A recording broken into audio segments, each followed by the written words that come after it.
Good morning, folks. If you could all give me a audio check that are already present. After I get a 5x5 on Twitter, then I'll send the link because I don't want to send everybody prematurely without knowing the audio is good.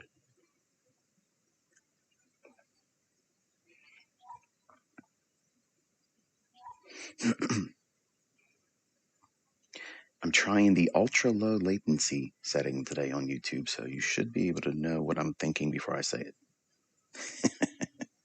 You wish, right?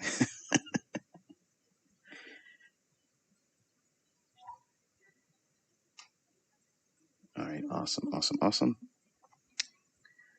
So bear with me 1 second, okay, folks?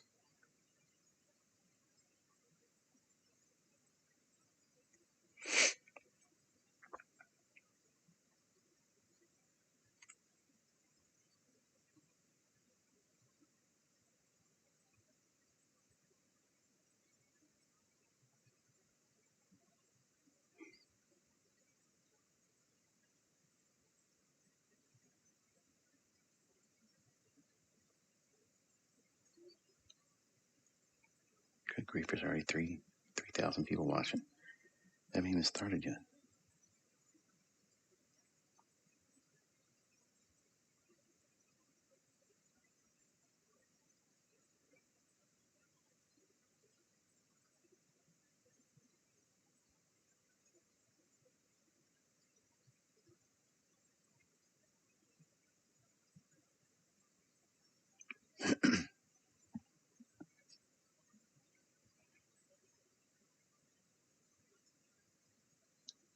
All right, I'm just going to grab a quick bottle of water and then we'll begin.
All right, folks.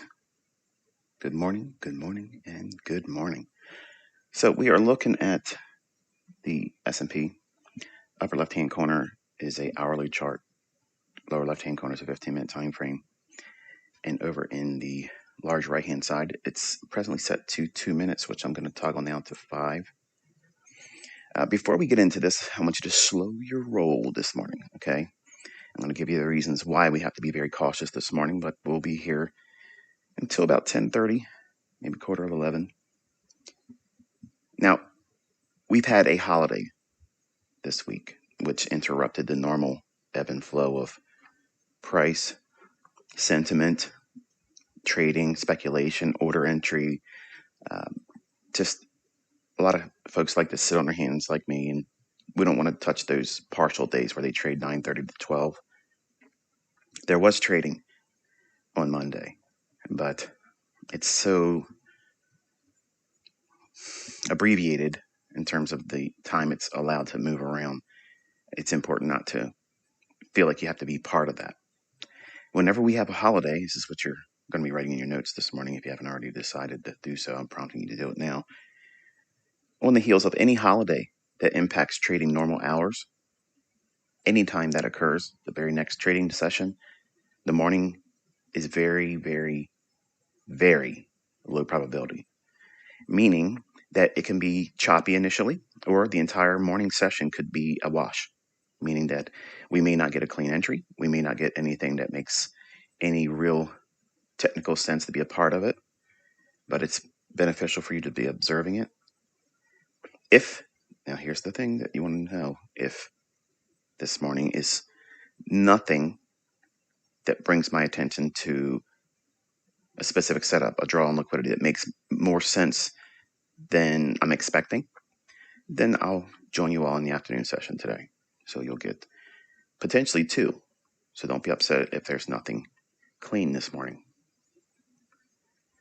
Now, pre-market, I shared a trade with you. I was trying to get in sync with what the market was likely to do this morning. And because, remember what I said earlier, not earlier today, but last week and such, and in Twitter spaces,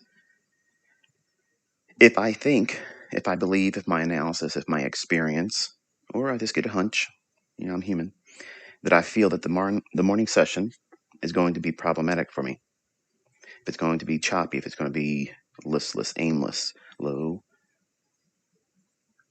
liquidity run signatures are probably not going to be in favor, then what do I likely do? I like to look for a 7 o'clock in the morning to 8:30 in that time vicinity. I look for an opportunity to take a trade there. And what that does, number one, it removes the necessity for me to do what when 9:30 comes? Push the button, chase something that may or may not be there. Whereas pre-market, because I understand that if those conditions are, in fact, what we're going to encounter this morning, which is problematic price action. Remember, while you're being mentored by me, it's not enough for me to sit here and say, here's the best fair value gap to buy or sell in. Here's the order block to buy in. Here's the breaker. Here's the draw on liquidity. You need to know where to draw the line and say, I'm not going to step foot in this just yet because it doesn't look safe. Now, we never have an opportunity where the market's 100% risk-free. But there are times when the probabilities are so shifted in our favor that it's almost a crime not to participate. That's what I'm trying to teach you to identify, these low resistance liquidity run signatures and environments, these market profiles that allow for very clean price runs. We don't have that this morning, okay? And I'm going to quickly go over why that's the case, okay? Number one, in your notes, you want to have a rough draft of all of your notes this morning. And then once you're done today, refine them and then add them to your journal, okay? Because there's going to be a lot of truncated statements because of me watching price action. And I'll kind of give you a summary at the end. But going into it, this is why I elect to tell you and forewarn you that we're going to be probably in a very difficult morning session. If you look at the dollar index is all over the place this morning. It's choppy. It's range bound. And then, and I'm referring to a 15-minute time frame if you're looking at the dollar index. You can find that on TradingView with DXY, that symbol. And a 15-minute time frame, it's free. You don't have to subscribe to anything to get that information. Now, if you look at what we've done, we have a range essentially around 103.87, if you want to call it that low, and then the high of 104.26 or thereabouts. So we're inside that range. It's range bound. It's listless trading. Over on euro dollar, we've had slightly lower prices, but we're still in a consolidation, much like we had in dollar index, as you would expect. But then look what we have here in British pound. Pound dollar on its 15-minute chart, we've had a nice acceleration to the upside after reaching below the 119.90 level. So we reached as far as 121.30. That run, the fact that we're on the heels of a holiday and we don't have a lot of clarity in terms of the ES, what it wants to reach for. And I'm going to go and show you my new week opening gap template so that we can get a feel for what might be unfolding. And then we'll go into the details with ES and what we're going to be focusing on. Give me 1 second.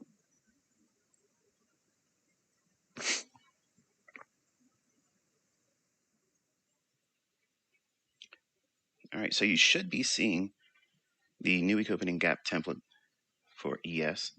And let me get to my chart so I can follow along with my own jawboning here. All right, so this is an hourly chart. This right here, now I know I don't have a way of highlighting my cursor, but you should be able to see it right here, about midpoint of the chart. Directly underneath my cursor, there, you're going to see a small little segment right there. That is this week's new week opening gap. Okay, really, really small. Then I have this one here. So I want to kind of like scroll through and let you see the levels, and then your homework assignment is to find out where they're anchored to. And then this evening, I'll give you a review as to where they actually are anchored from. So I'll make the chart a little bit taller so you can see the levels.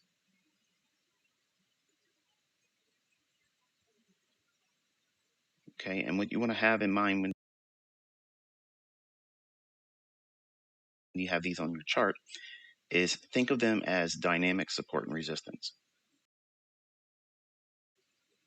For those that are watching that have the benefit of having real-time data, try to give me a latency. Right now, looking at my stream versus your data, how far away are we in terms of price? Is it kind of close? Because I'm using the smallest latency setting for YouTube streaming. A lot of people complaining, you have a delay. That means I'm probably doing something wrong or sneaking something in there, right? So 4020, 4019 and a quarter, 4018 and a quarter. There should be one more down here. Yeah. 3988.50, 3987.75, and 3987 even. Okay, so that way you have that. And the other ones you already know about because we've been walking forward with it. So there's the ones that we're actually having on our charts. If you haven't had those on your charts, then you need to calibrate your charts and show those levels as I've shown here, because that's what's on mine. On TradingView, you can create little templates and save them. I save mine as New Week Opening Gap, NWOG, and then anytime I want to refer to it, it allows me to go to this chart with no other additional annotations.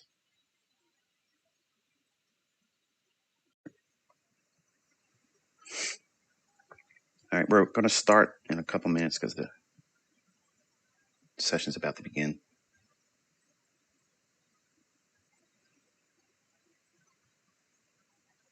Just want to flash the disclaimer once more, just in case you didn't see it when you came here. This is not a signal service. Do not push a button on anything I'm saying. It's live tape reading. Okay, it's help you get accustomed to reading real-time price data, which is an essential step before you even consider demo trading, and certainly before live trading. So we have gap opening lower. So we'll be looking for a reason to want to pursue a retracement back into the overnight price action. I'm not suggesting we're creating a low to go straight to the moon or anything like that, but there is a gap between, if you look at your electronic trading hours tab, that's what's being shown here. If you click on regular, we're a good deal away. And TradingView is not going to update and show for whatever reason. They didn't want to populate the chart on my end for yesterday's abbreviated session. So just know that we will have a very choppy, likely morning session. So the opening range, first 30 minutes of trading from 9:30 to 10 o'clock, we're basically observing, trying not to do too much, not having any kind of impulse to want to chase anything. Even if it tears off and starts to run away, these conditions are the ones that you want to sit still and let it run without you. It's okay. These types of moves, they're 50-50. You don't know. And you want to try to trade in conditions that are very, very favorable, that low resistance liquidity run signatures will reside in. We don't have that this morning. But it's beneficial for you to learn this, because if you understand what we're studying and looking at, it will prevent, hopefully by experience and being in it, not jumping in blindly when you start trading with your quote unquote funded accounts, or if you ever decide to trade with live account funding.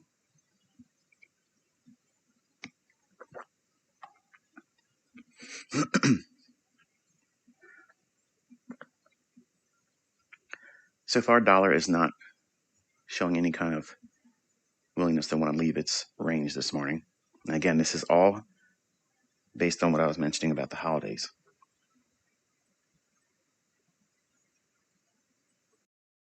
Take this up to a 60-minute.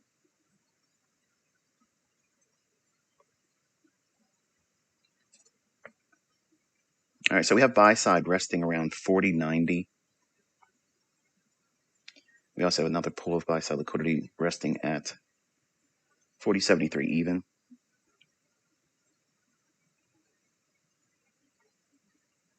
We've already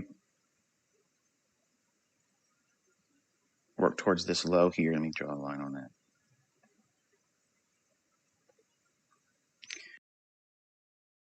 So we had a small little shallow sweep below this low here.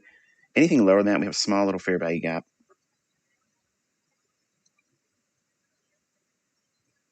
You can find that on your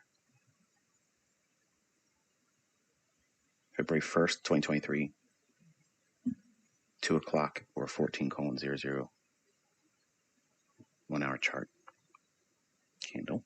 Let's drop back down to 15. One of the things that I was looking at this morning that gave me some confidence to work with that short position. If you look at the highs in here, after we traded up into a fair value gap, don't worry, I'm watching real time, but I've already warned you that we're not likely to see something so clean. So while we're waiting for that, I'm going to go over what I did this morning, shared on Twitter. I uploaded the video too from my phone. And in case you missed it, I wasn't hiding my entry. I actually recorded it and put that portion on Twitter. When I was recording it, my boxers, I have two dogs, and they're a little bit rambunctious when my wife first gets out of bed. And they ran out into the house. She had the bedroom door open, so they ran out there and set off the alarm before I had a chance to deactivate it. So I had to scroll through my phone to go to the deactivation thing for my security system, and then go back to recording again. So that's why it's truncated between a small little piece that's on Twitter.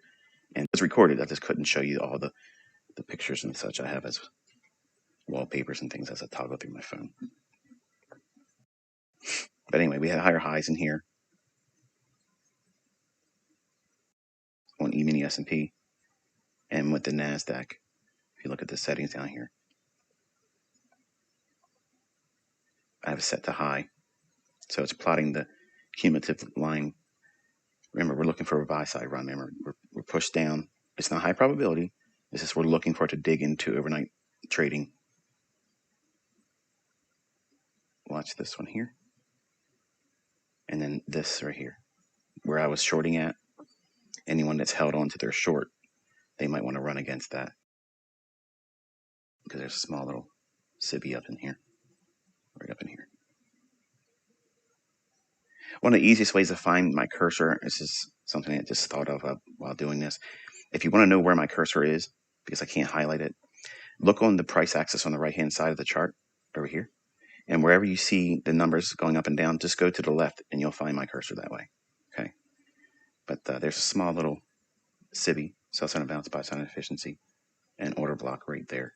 So if it gets a little overzealous on the upside and wants to really dig in against the shorts that's been holding overnight, they have buy side here. I'll note it for you. Yeah, buy side here.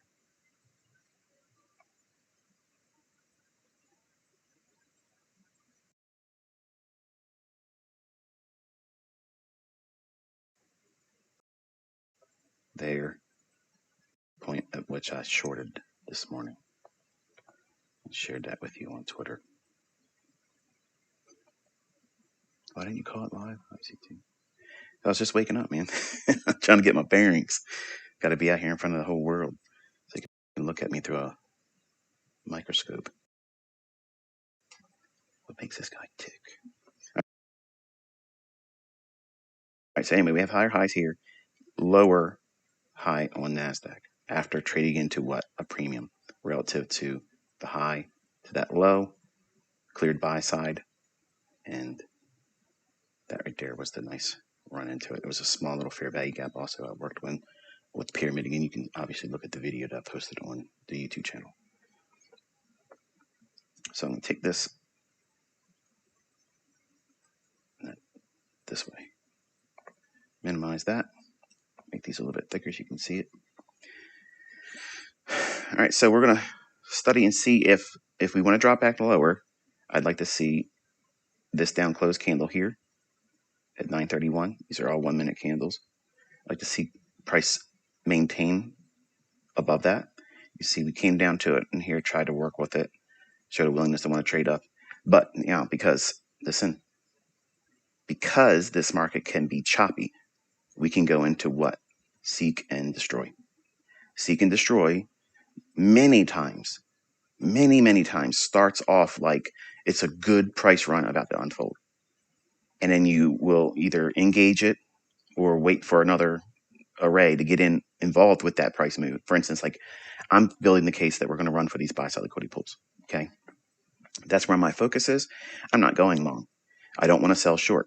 But because of the conditions that are in right now, because we come off of a holiday, we had an abbreviated session on Monday, that affects a lot of trading, a lot of sentiment. There isn't a lot of interest right now because everybody's sitting with their hands underneath their hinder parts. They're sitting on their hands waiting to see what the market's going to show.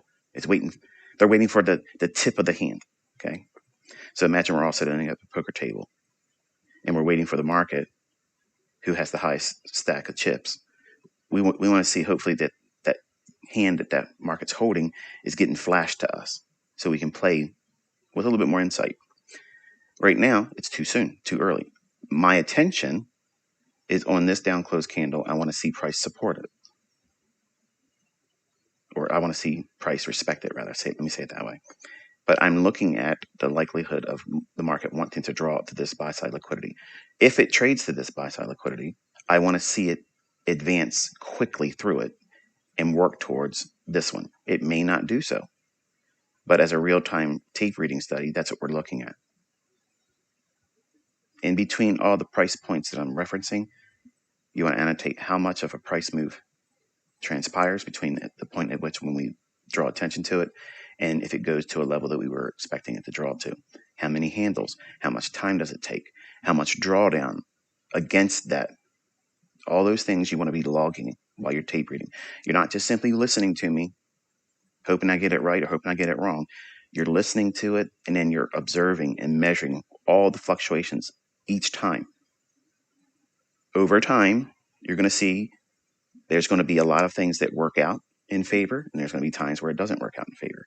The main takeaway is right now, we've already identified this morning as being difficult. It's going to be difficult.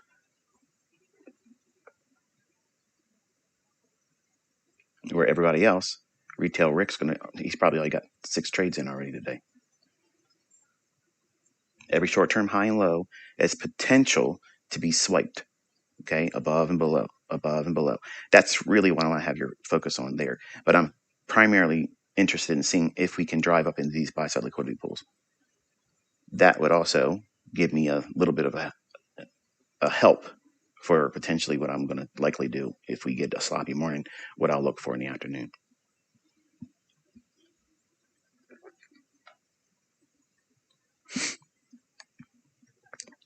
Dow futures on its 5-minute chart really had a nice reaction off of a 5-minute fair value gap. You can see that on your Dow, which is YMH2023. The candle on a 5-minute chart is the 7 o'clock candle this morning. Presently on ES, I may refer to charts that I'm not showing you. I'm not going to keep toggling back and forth because number one, I'm going to probably get disoriented and do it incorrectly. So we're going to try to keep our focus here on ES, but I'm just giving you additional insights so you can look at it on your end.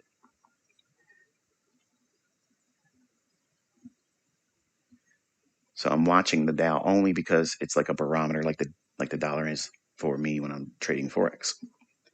So far, we've had that down close candle supporting initially. It doesn't mean it's going to stay like this, but it's already shown a willingness to support price in here. And NASDAQ's reaching for its buy-side liquidity pool, essentially around that 12,275 level. So ES should have a nice run into that 40.55 level, 40.55 and a half.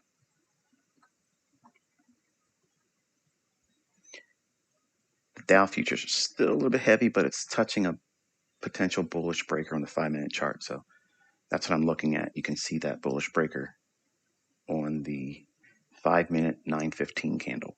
So time candle at the bottom of your chart, you'd be looking for on the Dow chart 09:15. That candle's wick is what I'm looking at. So far on the upside, leadership is being shown with the NASDAQ.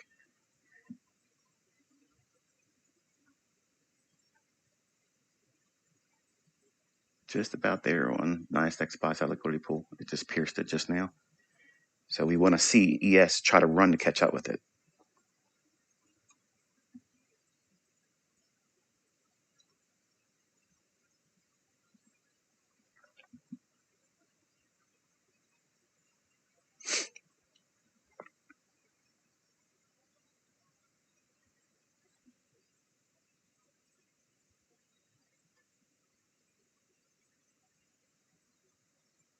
Not seeing any kind of confirmation with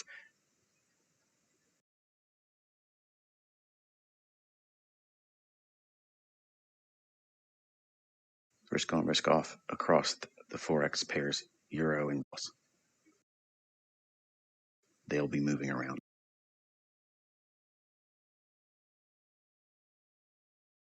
Buy side liquidity pool. And Dow still stuck inside of its middle of its range. Between its low and the intraday high it's formed since 9:30's opening. If Dow futures can move above its 33,635 level, that should give some lift to ES. There's your buy side liquidity pool. So now you want to screenshot that right there. So we outlined this down close candle. Let me make it a little bit wider so you can see it. We outlined the 931 candle. Okay, so that down close candle, I wanted to see price be supporting this move down into it. It shouldn't pierce through it. It doesn't. The candles also on the next one here goes right down to essentially mean threshold, which is the middle of this down close candle, which is an order block, obviously. So it comes down and then reprices higher. The next candle opens, trades down into a volume imbalance and order block. So it touches it here. And what I was taking your attention to at the time was I was watching the NASDAQ in my other charts. So that way you can have them on an additional window. Like if you're looking, even with a single laptop, you can open up another window that you just hold down hold down Alt and tap the tab button, and you can toggle through your windows. So you can, when you hear me refer to, look at the Dow at this time frame on this particular candle, or look at the NASDAQ. That way you'll be able to see the same thing. You won't have to have 10 monitors in front of you. You can just do it with one laptop. But you want to be referring to other markets to support you, not just simply looking at one time frame of one asset. You might be specializing in trading the ES, because I'm not trying to push you all to do it, but I'm only going to limit my focus to this because it'd be very easy for me to get diluted, and I won't be as effective if I'm looking at all the different things. And if I'm not doing requests like, hey, let's talk about this one. No, we're not doing that. It's not have it your way mentorship. We're doing one thing, and everything I'm teaching you in this works in the US 500, works in the US 100, works in the German 30, it works in bond futures, it works in obviously the ES futures, it works in Forex. Okay. The impatience that you're feeling because you want to trade what you're able to trade and copy whatever I'm talking about, that's not going to happen. You're not going to learn that way. But we've talked about that order block and the draw on the, what was above here? Buy stops. What's below here? What's down below this low here? Sell stops.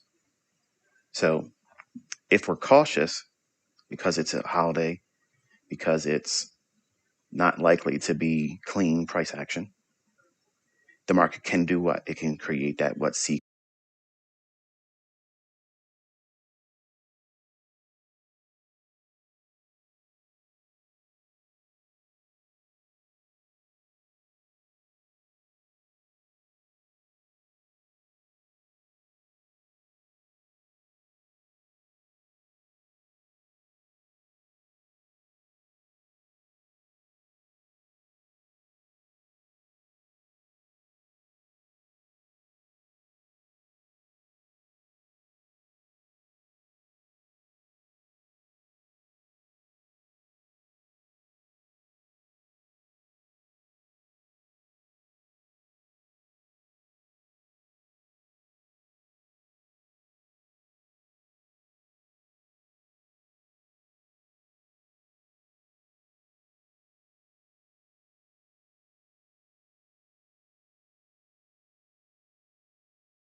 can destroy profile, which is every short-term high. NASDAQ is still way off of its intraday lows from 930, and S&P is in the middle of its range between its low and its intraday high formed here. So we have lower lows being formed on Dow. NASDAQ's near its high of the day from 930's opening, and S&P's in the middle. Does that sound like market symmetry? No, absolutely not. They should be in tandem, moving together. Plain and simple, clean price runs, moving lockstep. Higher, higher, lower, lower. It isn't seen. You aren't seeing that, are you? Exactly what we were expecting. So that is worth its weight in gold. Dollar index is looking to challenge its intraday high. Let me get that high for you so you can find it on your chart. On a 15-minute time frame for dollar, which is the DXY symbol on TradingView, that candle's high at the 415 for today. The high comes in at 104.26. Right now we're trading at 104.17.4.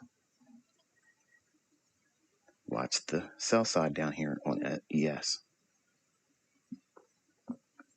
Even though that NASDAQ is way up there, high up in its intraday high range, it will likely smash down and catch up and take the sell side out on it as well. S&P's just cleaned out its stops below the low here, and Dow is really, really showing weakness.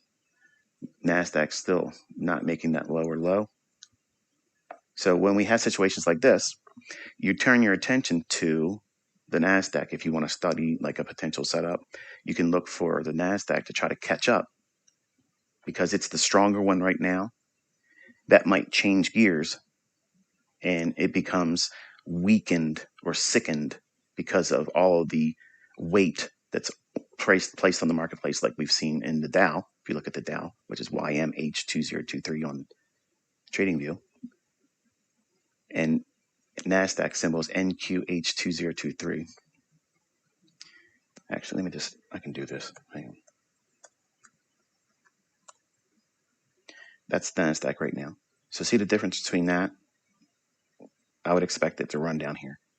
So the setup, if you're paper trading, if you're tape reading, you're going to watch and observe how this market wants to respect maybe this wick, consequent encroachment, and this consequent encroachment of that wick. Watch between those two. Okay, and see if we can get a run down into the sell side to catch up with what we've already seen in the Dow and in the ES. Do not trade it. Some of you already run into NQ putting orders in. Stop. Okay, this is not the kind of morning for that. Let's go back to ES real quick. Actually, let's leave it on here because I want you to see it run.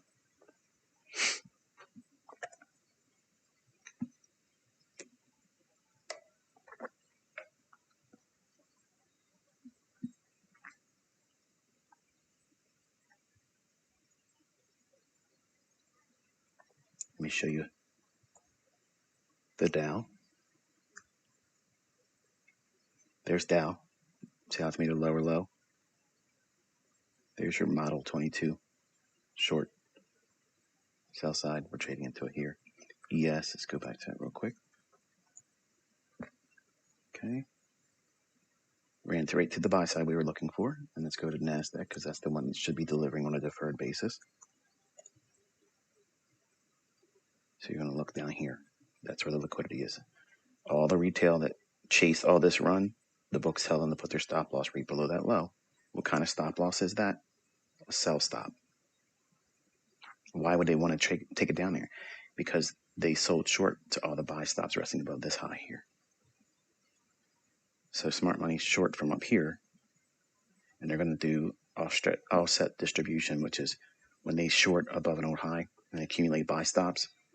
The way they want to profit is they wait for the algorithm to reprice below. I said the word I wasn't supposed to be saying, right? They wait for the market to want to go below the old support level, right? Where there's going to be sell stops. So they can short to buy stops and buy sell stops. So that's that market efficiency paradigm that I teach in my core content lessons. Dow is just getting smashed.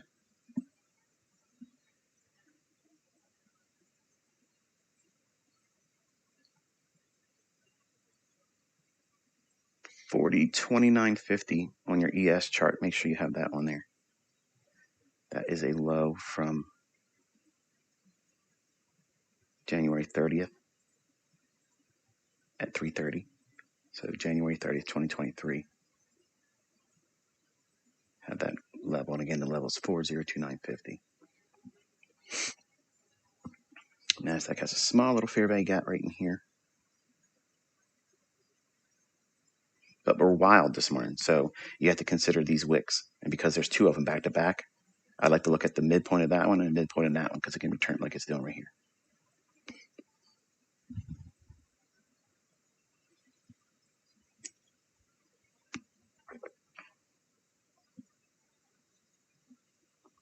NASDAQ is a little bit of a wild beast. Okay, it exaggerates its moves. And if you're wrong and you're offside, you can get smashed really quick. ES is a little bit more tamer. A lot more professionals trading that one. Not that you can't trade NQ, obviously. So we have NASDAQ with a higher low. See that? Look right here. This low, at the same time, the Dow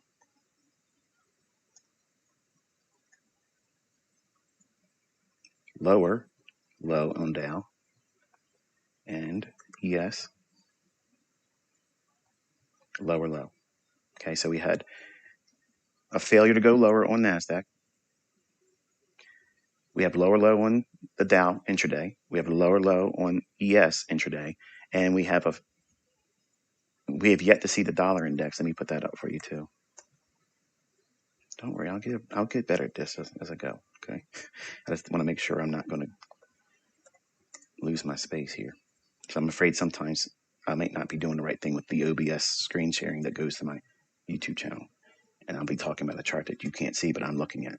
So we can see that the dollar index has yet to make another higher high. So while you're watching price action this morning, should the dollar index make that higher high, and if we don't see an abrupt reversal on the NASDAQ, because that's the one to watch right now, okay? Because we have a SMT divergence, and that means between the Dow, the S&P, and the NASDAQ, all of them should have made lower lows. They have yet to do that. The NASDAQ has failed to make that lower low. So it could be indicating that this is the morning session intermediate term low, and then we're going to dig higher for buy side and work towards that overnight range that you need to kind of like eat into that range that we've gapped down from yesterday's close to where we opened this morning at 9:30 across all the averages. But if this dollar index were to make a higher high and NASDAQ doesn't make another sustained price run above the 12,275 level, then the Dow S&P pressure of making lower lows, and I said pressure, it's not the selling pressure, but it's the fact that it made a lower low. NASDAQ would want to see, if this dollar makes a higher high, it would want to likely see a lower low on NASDAQ post. And that's how we use intermarket relationships to ferret out moves. Weighing constantly, not just one asset, not one instrument, because you can't simply just use the analysis of one instrument and feel like you're completely informed. You might believe that, you might think that's the case, but you're really, you're running around with one eye closed, and that's just not advantageous. Dow's near its low of the day.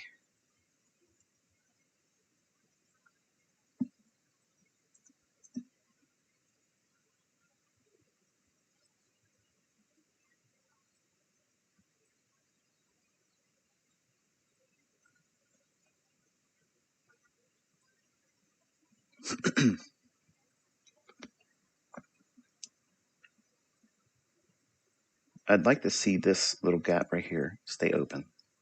And if we break lower, that would be a breakaway gap. And we could, it looks like it's going to come back for it now. Let's see. It's back into it.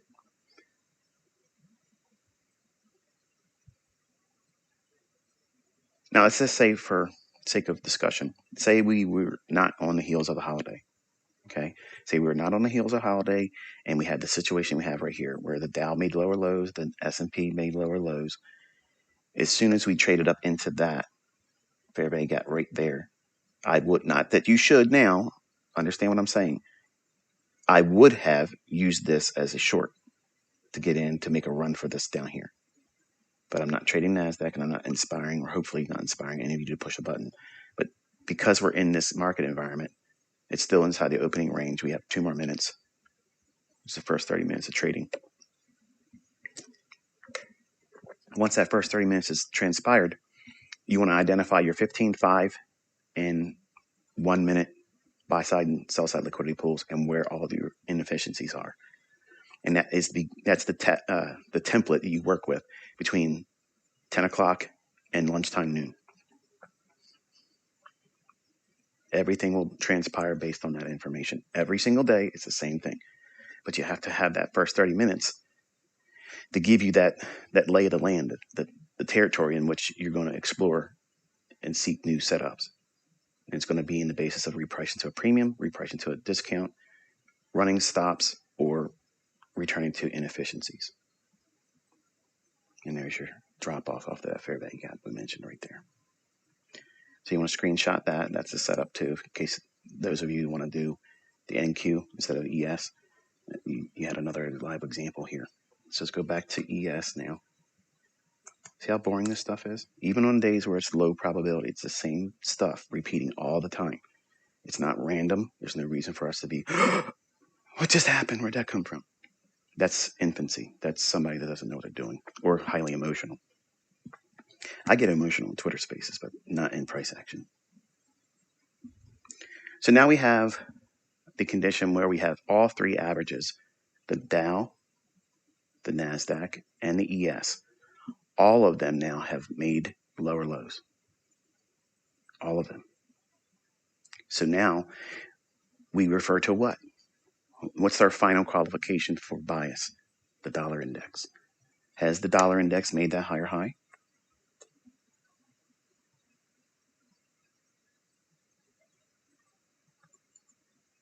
Not yet.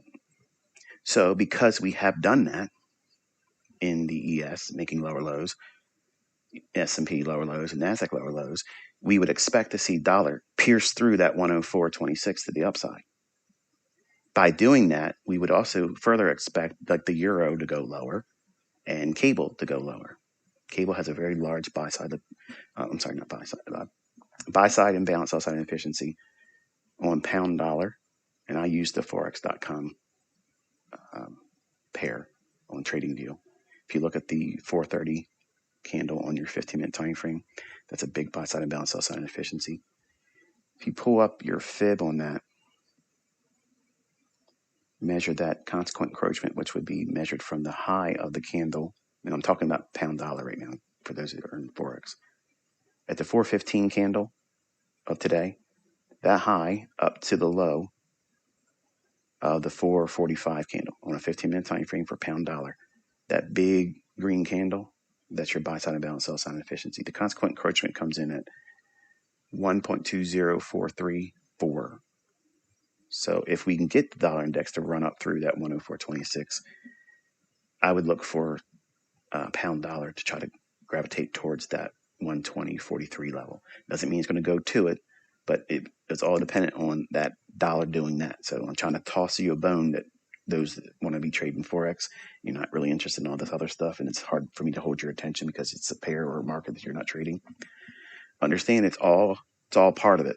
Okay, it's all part of the things that we look at as a holistic approach to analysis, not just simply, I'm a day trader, I'm working with the euro dollar, I'm not going to look at anything else, not dollar, not pound, not anything else. That's myopic, too myopic of an approach with analysis. You have to incorporate other things, so intermarket and intra-market analysis, things that are related, inversely correlated, or positively correlated. Dollar to Forex pairs is inversely correlated. Dollar is inversely correlated to equities and stocks. If the dollar is going higher, that's risk off. It's going to be easy to see shorts form in index futures and Forex pairs. So because we've already we've already met the lower low condition across all three averages, Dow, S&P, and NASDAQ, and we have not seen the dollar index make that higher high, we now have what? A dollar SMT divergence. So we did not confirm a higher high with the dollar index, meaning that these lows here on ES, NASDAQ, and Dow could potentially be forming what? An intermediate term low. Go back to ES.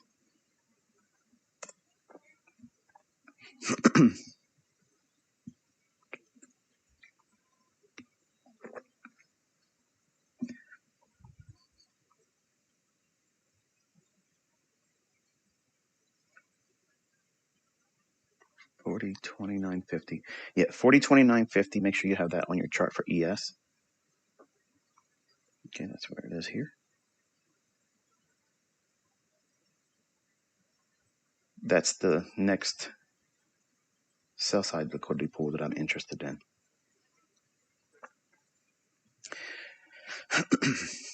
NASDAQ is just banging around in its lower quadrant of its intraday range today,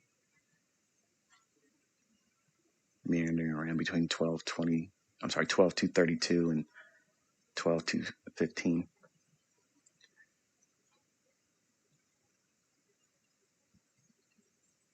You don't see me doing it, but I'm kind of audibly walking you through it.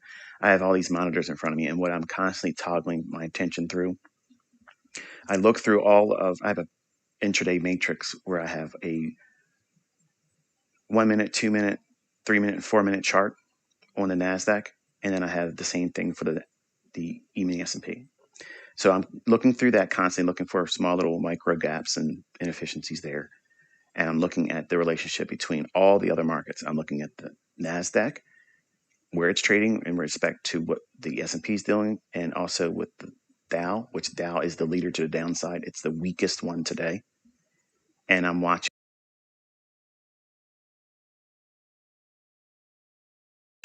the dollar index. So I'm constantly moving my attention to looking at one tree with my nose against the bark of the tree and thinking I'm seeing the forest. I'm not. This way, I'm looking with a panoramic view over the entirety of the marketplace as best as you can accumulate through these instruments collectively. Now, obviously, you can look at a whole bunch of things. NASDAQ just ripped to a new lower low.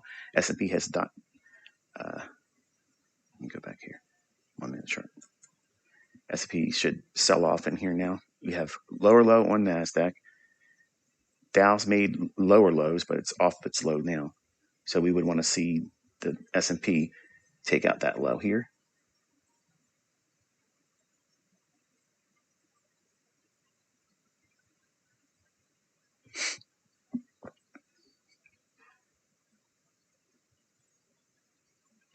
The benefit of something like this that you're sitting and being a part of is you're learning how to tape read. We've talked about moves before it happened. We talked about what it should do, what it should be more sensitive to, even in NASDAQ, and it's delivered. I mentioned two things in NASDAQ that were very influential, and you should be going back and listening to this recording and ferreting that out and putting it in your charts and annotating as well. But you can't confidently, because if you read the comments in my videos, that the one that still allow comments, I don't want to be babysitting. There's so many people that spam and try to get people thinking that I'm running services somewhere else. Join this room. ICT is going to teach you the mentorship when mentorship is here, right here live. I don't want to babysit comments, but in those comment sections, you'll see many times folks will say, how do you trust? How do you know? See the dollar index while I'm talking. You want to look at the dollar, how it's really failed to make that higher high. And now because the S&P was unable to make that lower low, in concert with the lower lows in NASDAQ, this is that potential intermediate term low that may be forming here for the morning session. The dollar index really fell off. trading at 104.04. But you'll never understand what it means for me to say it's experience. Which sounds like to a new student, to a new viewer, or a new subscriber to my YouTube channel or to these live sessions or looking at my tweets. It sounds like a cop out. Like, okay, well, he doesn't really want to teach me because he's saying it's just experience. The experience is gathered by watching me do this. This is what I did for a long, long time. When I first started, that initial luck, which is what it was, it wore off. And I didn't know how to trade. I had to teach myself to look for certain things and trust it. And just like you, if you're new, you're having a difficult time trusting things that I'm teaching. It feels confident. You feel confident when you look at it. I want to see it make that lower low still on S&P.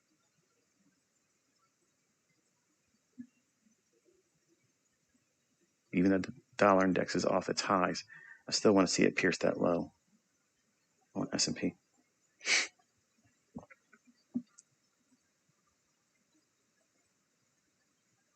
Now, because I'm looking at the lows, I'm toggling the setting to price source to low.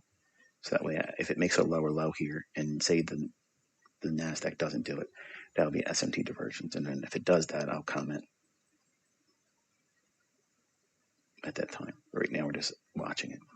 But you can't appreciate the necessity for experience and how it teaches the influence of having been here so many times before and not being emotionally charged about the outcome. I'm sitting out in front of all of you. I could be wrong. I told you that we were going to see a challenging morning. It's pretty challenging. This isn't a clean price run day, even though we had a lot of movement. When we went to our buy side, I said, okay, now because it could be seek and destroy and the other factors I've outlined here, it could, and it started delivering towards the low end. I said, now watch the sell side. The cynics that come and just simply want to know black or white, binary, on or off, buy or sell, give me a trade to track you. They're not going to see the benefit in this because it's not something that they can go out and make money with, or they can fault someone for losing if it was wrong. So it's a very frustrating thing for a troll to watch this because they want something to run with. Whereas a student can come here and see this and watch and observe a very objective approach to reading price action. There's nothing charged emotionally here. I have no benefit or consequence if I'm wrong, which is exactly the benefit that you will experience by learning how to read price action on your own, where there is no outcome that is going to either favored because it was profitable or feared because it's going to be a monetary loss. That stage of learning how to trade is the absolute sweet spot for learning, but no educator emphasizes that. No educator, not one of them does that. You have to have that. And it can't be rushed. You can't just say, I've done 20 sample sets of this pattern. I back tested for 3 months or 6 months, and you can't walk away thinking you're now prepared because you're not. The only thing you're prepared to do is gamble.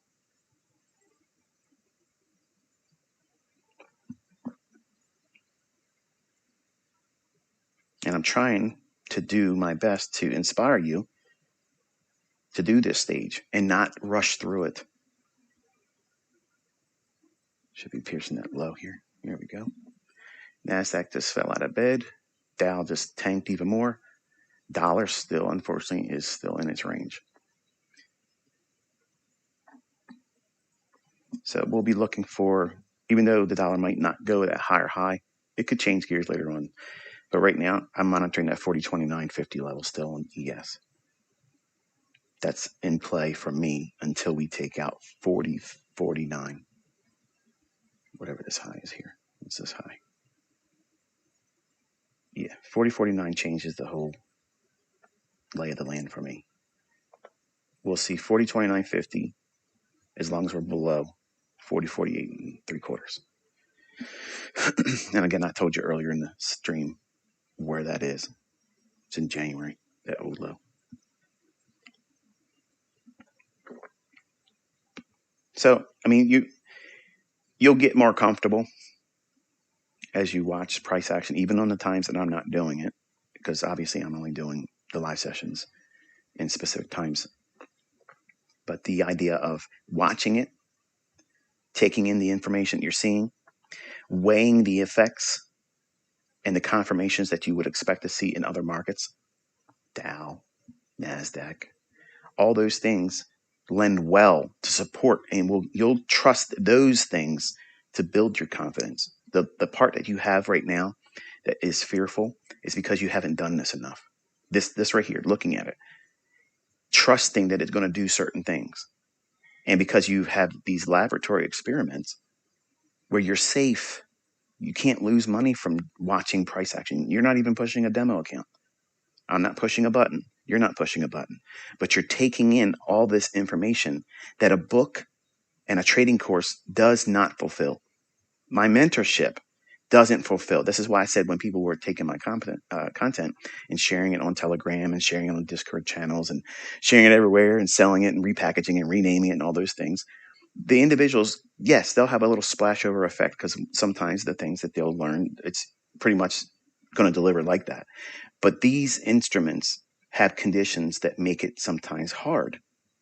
And unless you sit down with me, like my private mentorship experience, and now you're having that experience, so stop asking to join the mentorship.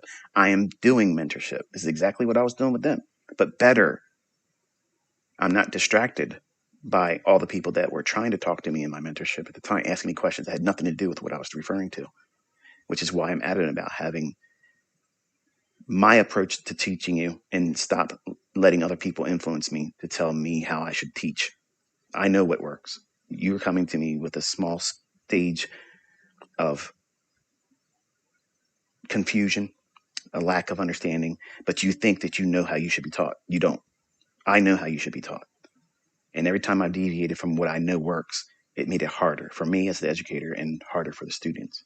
So if you don't like this approach to learning, obviously there's plenty other YouTubers out there. There's plenty other educators and people that will, I'm sure, help you. You'll spend money and you'll probably lose money, but here you're protected. You're not going to lose money. I promise you the things I'm talking about work and you're seeing it. I'm out here live right here and I'm explaining what it should and shouldn't do. There's no books out there. I got 2,000 plus books. Not one of those books ever taught what I'm teaching you. It doesn't exist. These educators, if they know what they're doing, they'll come out here and they'll explain their methodology in front of you live. And if it works, you'll see it. If it fails and it can still make positive returns in terms of the signal formation, the delivery of price, losing is not a problem. But if they can't prove the efficiency behind the idea, or if they even can do it at all, and not just use hindsight or market replay, then you probably don't have the best educator. And I'm not claiming to be the best educator. I'm just promising you I have the best way of interpreting price action.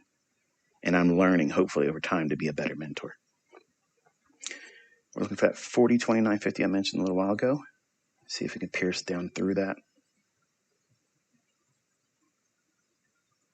And should it do that, I will consider this morning a wrap.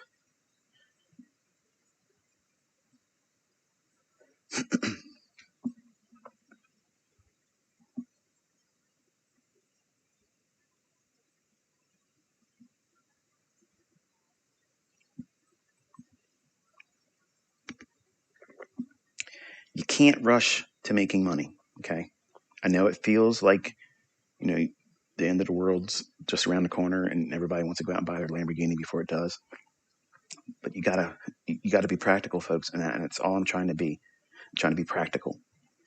There's lots of ways to skin a cat, yes. There's lots of ways to find profitability, yes. But you cannot speed up proper learning. And if you're here to learn how to read price action and interpret intraday price fluctuations to be a day trader or a short-term trader, that can be used to be position entries on larger scale trades like long-term position trading or swing trading. All of these things that I'm teaching you have a place in that, which is, again, why I like to teach in these lower time frames, because it's dynamic. Number one, you get instant feedback. If you're wrong, you'll know. If you're right, you'll know. And you'll have another new example forming, just in a short little while. Inside of a 1 hour time period, inside of 60 minutes, you can see as many as 2 or 3 setups. but you don't identify them because you don't have the experience yet. But you'll get it. And once you get it, no one can take it back. I can't call it back from you. No one can steal it from you, and they won't ever be able to diminish it because they troll you or what you're learning here or me. It has no benefit. Once you know it, and it can't be taken away. And you don't ever have to worry about it, never, or fearing that it's going to stop working. I can't tell you how many times over the 20 some plus years of me teaching it, it isn't going to stop working, folks. Okay. There's going to be days that you lose, and there's going to be days that I lose. It just means that was a day that you did something wrong. You did something wrong. The methodology is not broken. The logic is not failed and flawed. It just means you as the operator, me as the trader, I did something wrong. And you have to be very responsible about what it is that you're doing. And if you lose, you own it. You embrace it. You don't run from it. You don't try to fault me. You don't fault the concepts. You don't fault the broker. You put your stop in the wrong place if you get stopped out, or you're on the wrong side of the marketplace. That's the only two things that you need to identify learning with me. And that's responsibility. And some of you and some of the folks that have gone through my fold don't want to be responsible. They want to be able to claim the credit when it's working, but they want to defer the pain and say it was somebody else outside of them or something outside of them externally that caused that to happen to them because they feel like they're infallible. That is an infancy mindset. That's a neophyte. That's someone that is putting blinders on. They're never trying to really learn how to be a good trader if they're thinking that way. You're looking for the sugar, but you're going to have to taste the vinegar too. And a lot of people can't do it. They want binary, black and white, on or off, profit only, never lose, never draw down, never stopped out. And that's unfortunately, I don't promise that here. You're going to lose, and you're going to learn when you lose. And there's nothing to be fearful of because this stuff will repeat, and you'll find a favorable setup. You'll find those things that repeat over and over and over again. And you're going to see things new this year. Like I mentioned, with the new week opening gap. A lot of people are like, oh, that's the talk of the town now. That's the new flavor. And anytime I introduce something new, it's like you want to stop looking at the things that you already know and just chase this new toy. And there's other setups that's forming with the things that you've already been taught, but you're not seeing them now because you're all looking at the new toy. That toy, that new week opening gap, that's just a small cog in the great machine that is my algorithm. It's one little piece that when it's there, it's useful. But we're away from that new week opening gap. Remember that? The new week opening gap for this week is way above us. When I was teaching you, when I first introduced it 2 weeks ago, I said that new week opening gap is a magnet for price action, and it will use that reference point in price for constant referral to fair value. It's a fair value range that continuously will be referred back to as long as we're in consolidation. But in instances where we move away from that new week opening gap, and again, for those that are new, you're wondering what that is, the new week opening gap is the closing price on Friday, and then the opening price on Sunday. When the markets open up, whether it be Forex, whether it be stock index futures, whatever, it works on stocks too individually. So I have a lot of folks that are interested in stocks. They like trading the SPY. They like trading the triple Qs. Okay, it works there too. These signatures are algorithmic. It has nothing to do with anything retail. They're very specific ranges, and they're very specific levels. The highest high of the gap, the lowest low of the gap, the midpoint, which is consequent encroachment. Consequent encroachment is always the mid-range or middle point of an imbalance or inefficiency gap. A wick, algorithms see wicks on candles, that is a gap to it. So it's going to split it in half, and that's consequent encroachment. I've taught you that as well in the last 2 weeks. These factors will help you trust the market profile that you're in. Now, let's go back and refer to how I opened this live session up this morning. I stated that we were on the heels of a holiday that was yesterday. So we had abbreviated trading session hours yesterday. 9:30 to noon, and then trading stopped. I don't like trading on holidays because you're already demanding a lot of delivery and price inside of a small little range of time. It could do it, but I got better things to do instead of sitting in front of a chart and try to demand a move inside of 2.5 hours. Could I? Yes. Should you? No. Can you go back and study it? Yeah. Is it beneficial? Sure it is. But because we're opening up on the heels of a holiday, we had truncated trading hours, not the full trading session hours. It's like coming off of the Christmas break.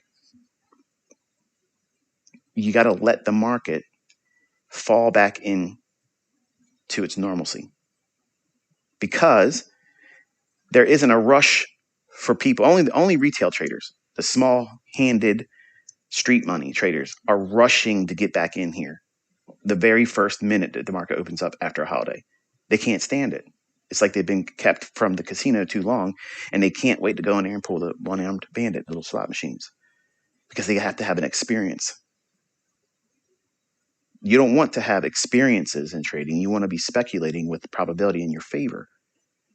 So if we didn't have the holiday factor that we mentioned this morning, and you should have in your notes, anytime we have a holiday that's going to be impactful to trading on the very next morning session, it's going to make it difficult. It's going to be fickle. Okay, the market's going to be more prone to do what? Create seek and destroy conditions. We didn't get it this morning, but it very well could have happened. It very well could have happened. And that would have been wonderful for you to be able to see, oh, it happened. No problem. We adapted. We watched it run to the buy side. And I mentioned, because it could be what? Seek and destroy. We have to be mindful, where's the sell stops? It went down to it. And then NASDAQ was the outperformer on the upside. We watched it at its buy side liquidity. It gave up the ghost and went down below it. It started to catch up with the Dow and the ES. And then I took your attention into the NASDAQ. And I told you, between those two consequent encroachments on those two wicks, which I'll take back to in a moment. I'm observing the relative equal lows that they're placing here on ES. If we didn't have the holiday setting that we opened up trading into this morning, because we're so far away from the new week opening gap, and we failed to run higher after taking that buy side here on ES, once we broke down like that and we moved into this fair value gap here, then we're in a trending model. Trending where? Lower. Why? Because we're so far away from the new week opening gap. It's not interested to go back up into the Friday closing price and the opening price on Sunday. It's not interested to revisit that.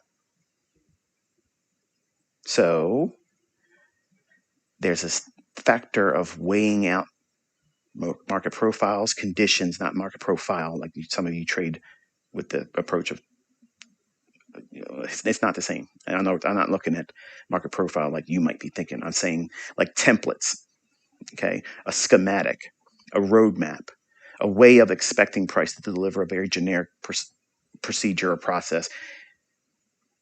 If it's going to be trending, if it's going to be in a condition of market trending, not just consolidation and choppy range-bound consolidation. Range-bound consolidations are expected and confirmed when price continuously stays real close and returns back too frequently the new week opening gap. If the market can stage a run away from that new week opening gap, and we're not on the heels of holiday setting, expect trending. How do you know when it's going to be a trending model and when it's going to be consolidation? I just taught you. Again, I taught this when I first introduced the new week opening gap. If we're going to be in range-bound conditions, it's important to know what tools they refer to. That way it helps you. It keeps you founded on sound logic and not chasing every minor little fluctuation in price action. There's rules. There's processes. There's things that we have to use for filtering. And you thought it was just simply go in here and look for an order block or a fair value gap and you're going to be rich. No, no. There's no 5-minute learn ICT trainer that's going to give you consistency. They might introduce a concept in a very abbreviated fashion for clicks and views on their YouTube channel, but they're not going to dig into what's needed for you to be successful with what I've adopted, created, and authored. You can't shortcut this stuff. There's a right way of doing it. Watch the expansion here on the downside.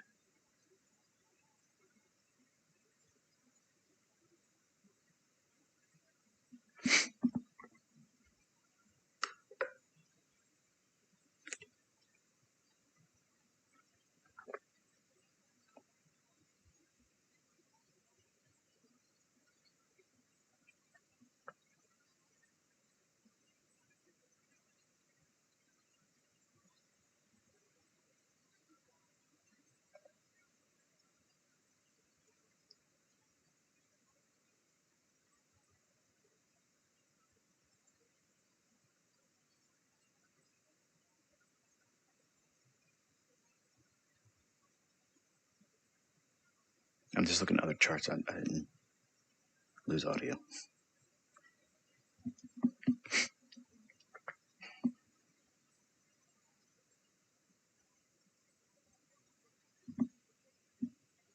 NASDAQ made its lower low, and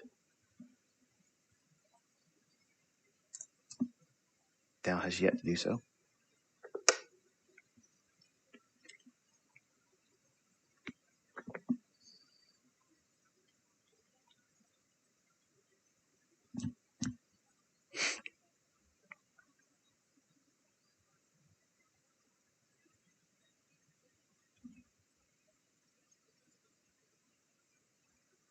Okay, you want to screenshot your ES chart.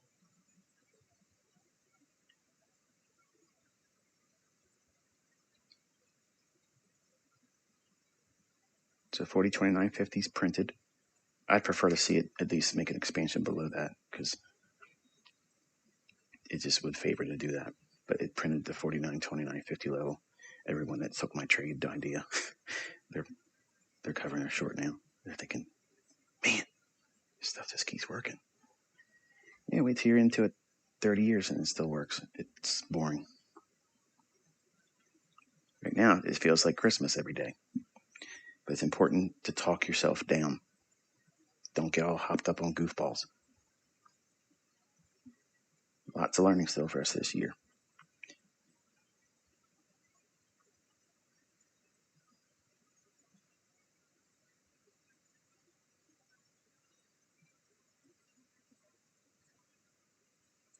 Just want to see it pierce the 40.2950 level a little bit more meaningfully. Then I'll go back through everything we covered this morning, give you the takeaways. That way you can, put it in your journal.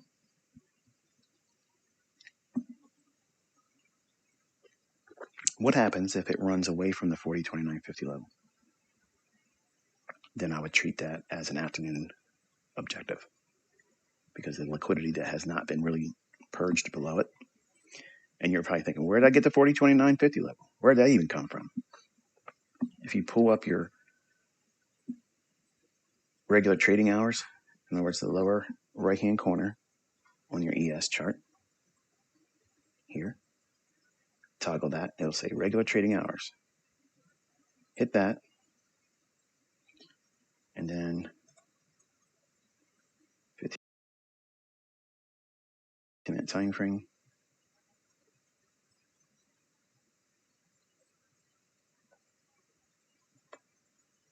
That's that low right here. Okay.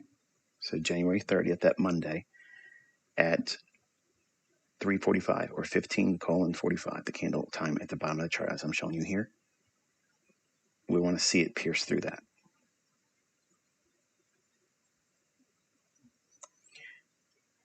All these things I got to remember. Right. Exactly what I told you. You're going to have to work.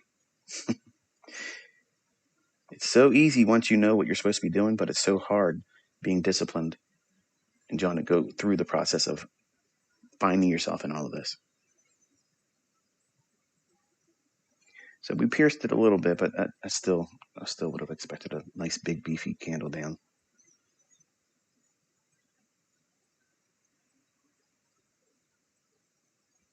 So we went from a buy-sell liquidity pool I mentioned beforehand here and walked you through the internals across the market, how they were indicating that we were not seeing follow through. We did not see things that we would like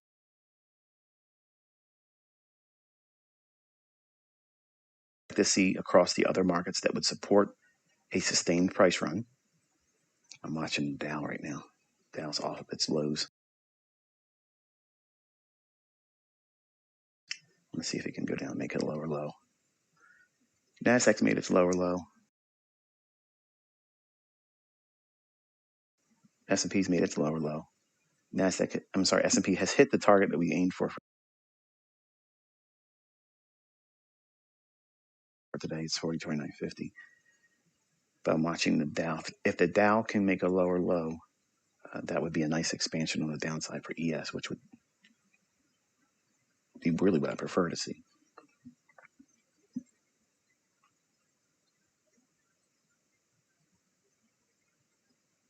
And I gave you a filter stating that as long as we remain below 40.48 or 40.49 specifically is what I set it back here before I dropped the line. As long as we remain below that, we would see 40.2950. Why? Because there's liquidity drawn or a draw on liquidity to that low. Why? Because it's a higher time frame reference point, and large funds have their orders resting there. Let me say it this way so that way it doesn't sound so abrasive. When you're looking at price and you're putting your stop loss and it goes to your stop loss, the market doesn't see your stop loss. You're not even trading at a size that it even refers to as important or significant. The market is going to gyrate to these levels continuously to inspire, to instigate, or to purge actual orders coming into the marketplace. In layman's terms, it goes above old highs to engage buy stops. Those buy stops may be resting above that old high for the purpose of protecting a short position or a new entry long.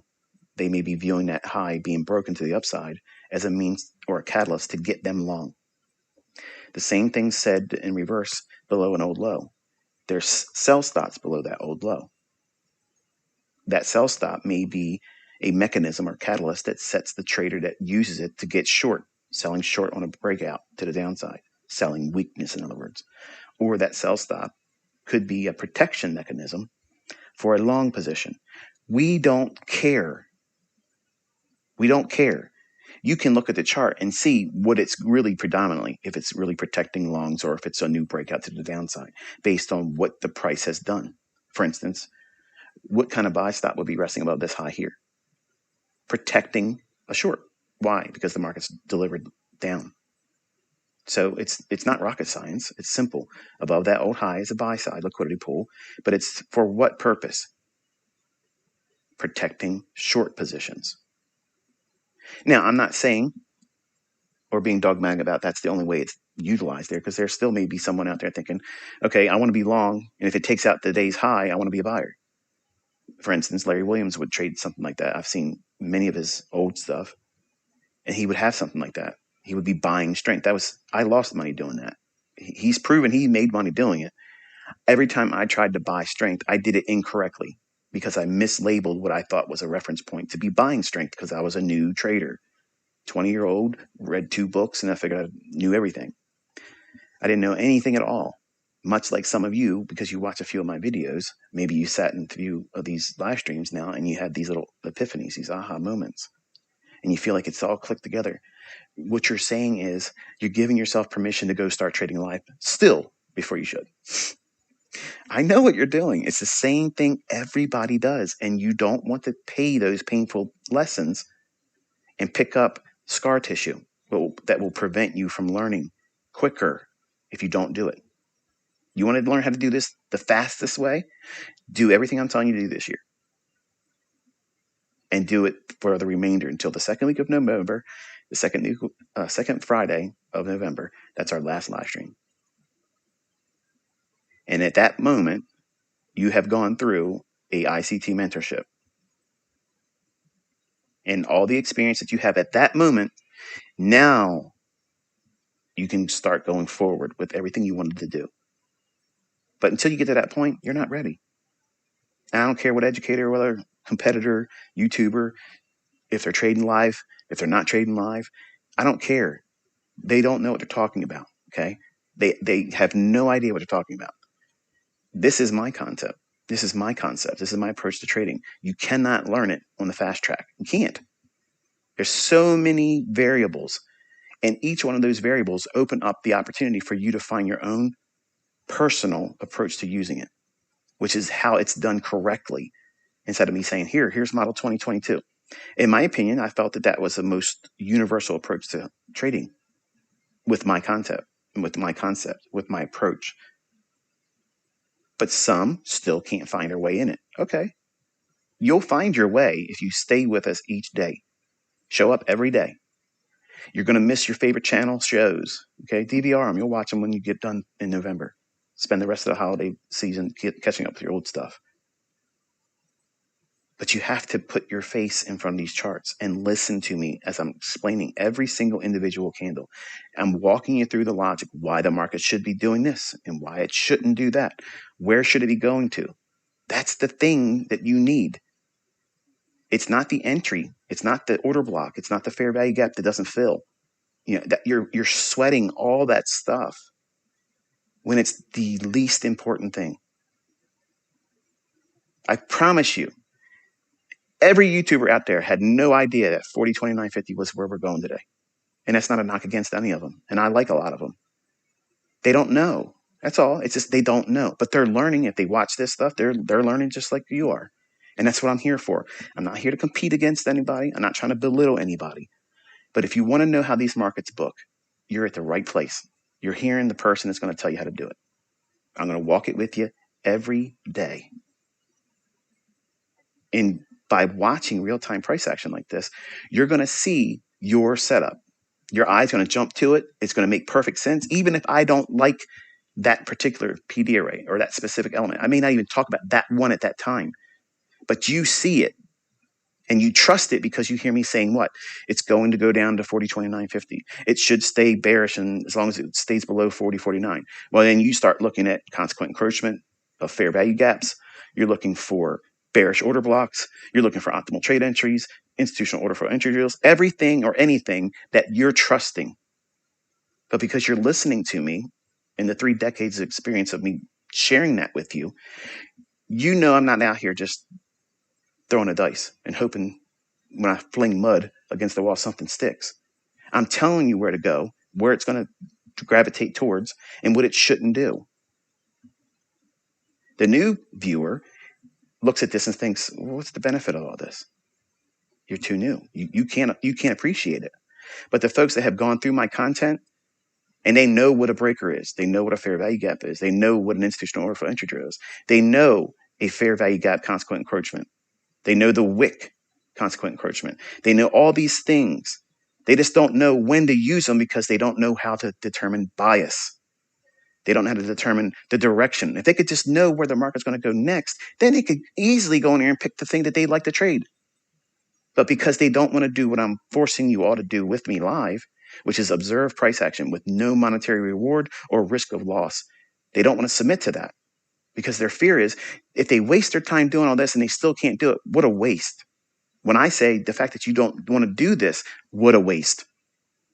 You're cheating yourself of the real learning experience that's being made available to you for free.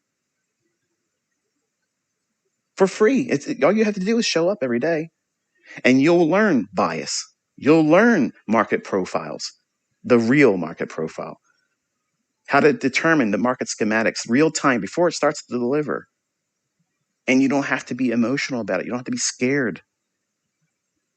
I'm more animated now because I'm trying to convince you to just keep showing up. You'll see more evidence. You'll see proof. Nothing's contrived here. Nothing's conjecture. It's science, okay? It's all coded. But you have to wait for these things to start unraveling before you can determine with a great deal of probability that it's going to do specific things. And that impatience factor that you're feeling right now, it's insatiable because you're in a hurry to make money. And that's understandable. That's understandable. But you have to squash that. You have to really work hard to not do that because there is no limit to what you can earn. There is a limit on how much you can lose. Everything you got.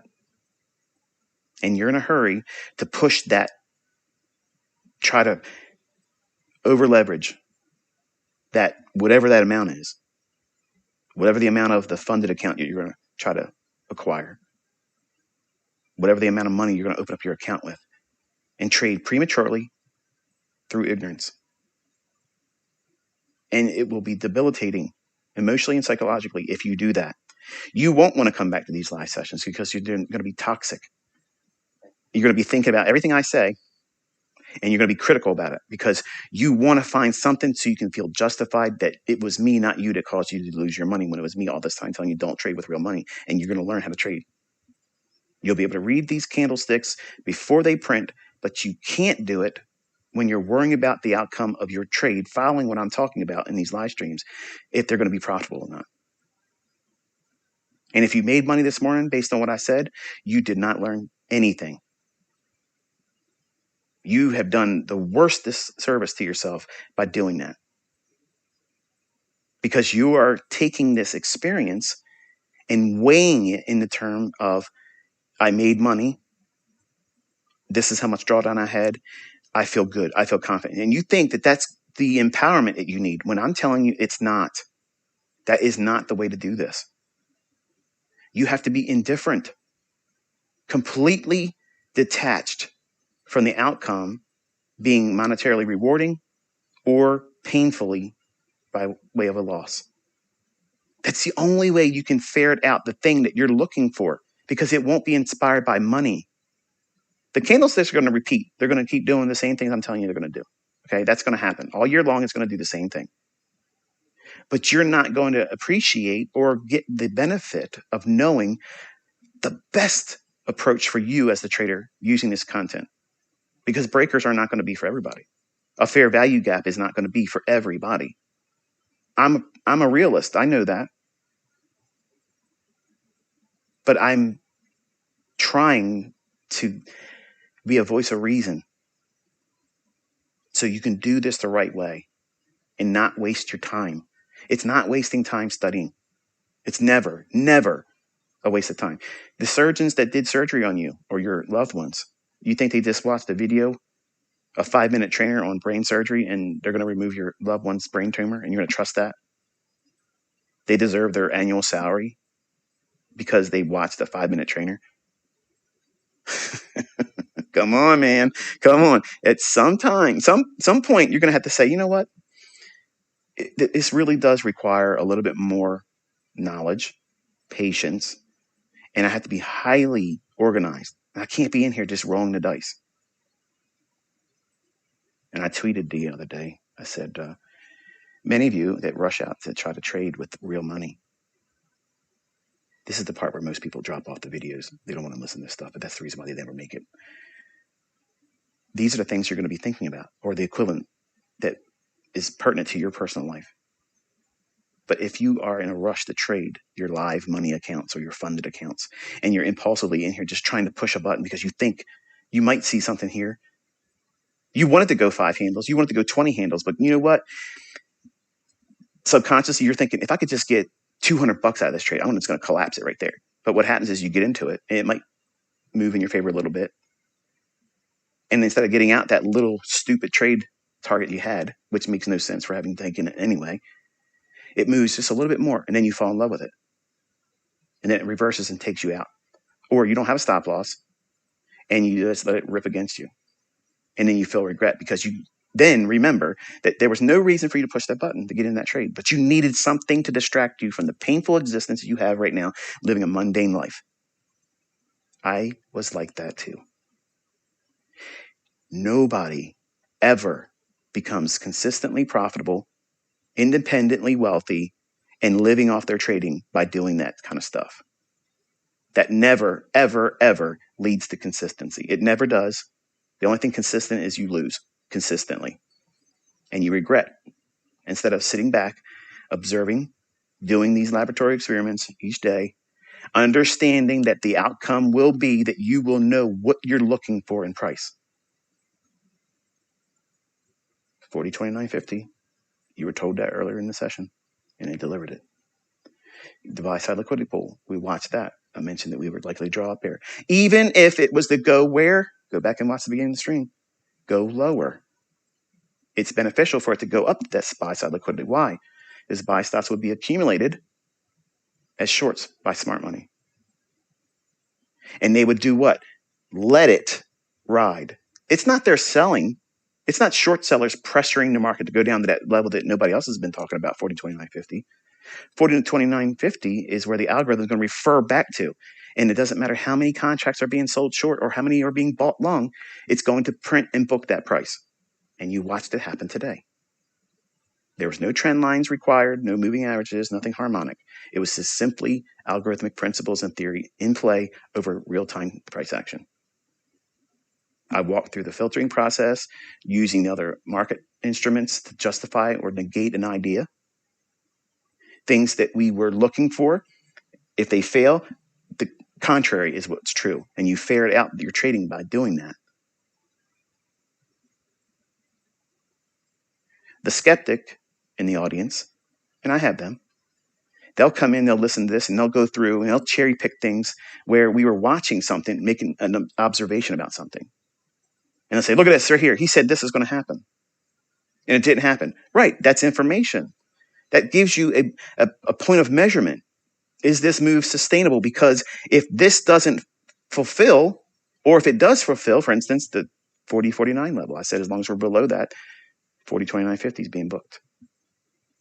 Oh, that's obvious. That's obvious. Go back and watch the live stream. I walked everything right here. And over time, when the markets are more cleaner, not on the heels of a holiday, not every day is going to be a holiday, right? So tomorrow when we trade, well, let me rephrase that. Tomorrow when we tape read live, we'll probably have more favorable. That's what I want to see. I want to see a little bit of an expansion here.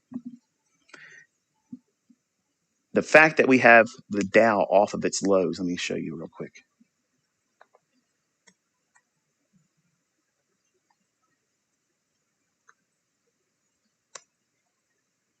See how we're off the lows on the Dow? That's Bailey Bark, in case you heard that. And then you have the NASDAQ.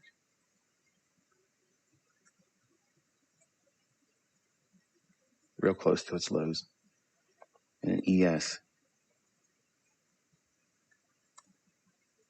made that lower low. So, and Dow, I'm sorry, the dollar index has really slipped, went lower. So let's look at that now also. And I'll show you what that means to me. Okay, and look at the dollar index. We were using the 15-minute as a reference point. So we didn't get that higher high, and it failed. So now think about what this is indicating. If the dollar's not rallying, okay, and it's dropping lower, while euro is going higher, pound is going higher, so we have what? Potentially risk on. Because if dollar's going lower, that means we want to start seeing the low be respected in the indices. We want to look for a shift in market structure that would be bullish while this condition is in play. If we take out the high here, that changes that. So this is how I frame what I'm looking to do in the afternoon. How do you know how to do what it is you're looking for? How do you, what procedures do you have? What routine do you have? What I'm walking you through. I'm looking at the relationships to other markets through the scope and lens of risk on and risk off. Since we've had dollar fail to make that higher high, which is where I was taking your attention, it slipped lower. But also notice while it's doing that, what's also occurring?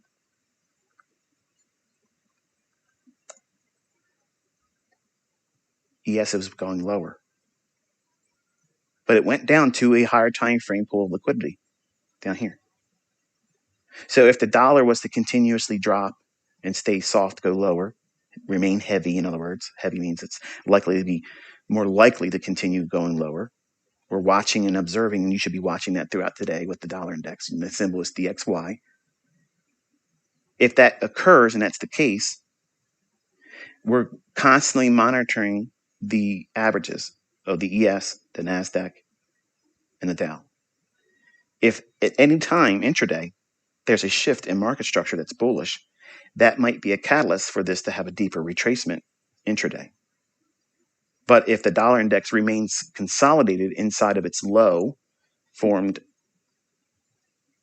let me just put the chart up. I hope I'm showing these charts where you can see them. I don't know. So please be forgiving to me because I'm learning as I do this. But if you can see the dollar index chart, this low right here where my cursor is, should be. As long as we are inside that low and the low right here, if we're just bouncing around in here, the NASDAQ and the S&P and Dow could still go lower because this is being held in consolidation. But if we break below these lows here and get really animated to the downside in dollar, it's going to be an interesting afternoon session for trading long for me. That's what I would like to see. But I have to weigh it out and see what we get at the time. And I wouldn't be considering anything until 1:30. That's usually when I sit down and take a look at the charts. Between 1:30 and 2:30, some time in between those two price points and time windows, I usually have a pretty good idea of what I'm looking to engage. Not all the time, but usually by then. So because I spent the entirety of this morning, and I thought this morning was pretty fruitful, on Twitter, I will share a tweet with a liquidity that I think is useful going into the last hour of trading. So that way you can at least paper trade it, demo trade it, tape read it, all the things that you like to do.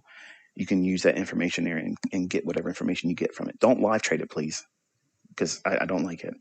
And even when you make money, please don't tweet to me because I'm not gonna high five. You're just giving me anxiety. I've asked you not to do that, and I don't want to be talking about what I think the market's going to do, knowing that there's people out there copying me. I know they're doing it, but just don't tell me about it because it just gives me things to worry about. It's kind of like you're my child, and I gave you the keys to your first car, and I'm panicking. I don't want to see or hear that. Hey, Dad, come pick me up. I just hit a tree. I don't want to know that. Let's go to NASDAQ real quick. If you're here and you are of the mindset that this is beneficial to you and you're gradually understanding more about price action and how you're learning how to control yourself and the impulsiveness that comes over people when they're sitting in front of the charts, if it's beneficial to you, if you like this, it's a great encouragement to me if you give the video a thumbs up. I don't get anything extra for it. I have not seen any additional increase of any ad revenue for the fact of there's more thumbs up. There's people that say that it has a effect on how much more money you make or whatever. It has made no more money. It has done nothing. But it's a reference point that I look at because if I'm hitting the right places in your understanding, I'll know that because of your liking of the video. That thumbs up tells me. Obviously, I can't see the thumbs down. Nobody really can see that. But I know there's 12 of you out there that are doing it. Even if I made $1 million in front of you live and you could copy me, you'd still thumb down the video.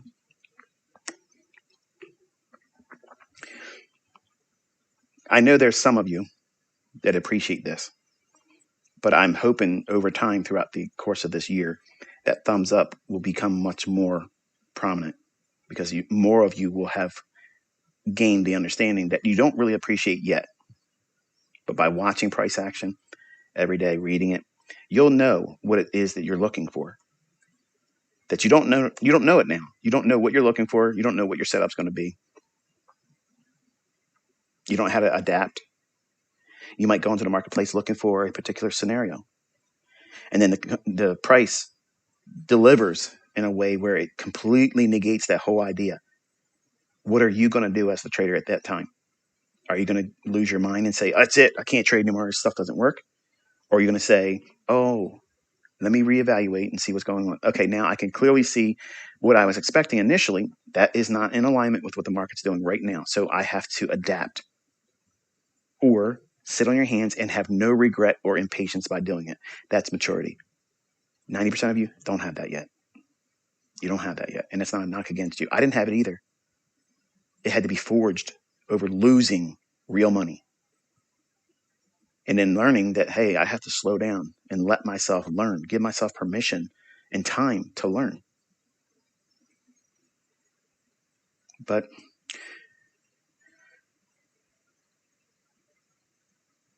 it's all going to be a different experience for all of you. So now we have a nice move below that 40, 29, 50 level. That's, in my opinion, much more meaningful. The liquidity that would be resting below that on the fund level, as I was mentioning earlier, the market doesn't see your one contract and think, I got to go down there and get that one contract guy, or I got to go those 2 micro lots, because there's a guy down there, there's a gal down there, there's a bunch of people in on a Twitter guy space that he thinks this level's interesting, so we got to go down there and get all 35 of those contracts collectively. That's not how it works. The algorithm has absolutely, I said the word wasn't supposed to be said. The market has no way of knowing how many orders rest above or below. And you think when you watch the depth of market and you're reading the DOM, you think those orders are all real.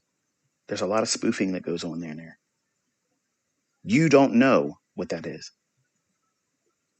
Nobody knows, because the orders are coming in and out all the time.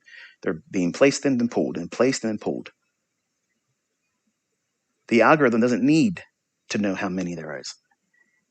It just refers back to those old reference points, and it's going to deliver price up there. And it's up to the traders to use the available liquidity at that moment and at that time, at that price.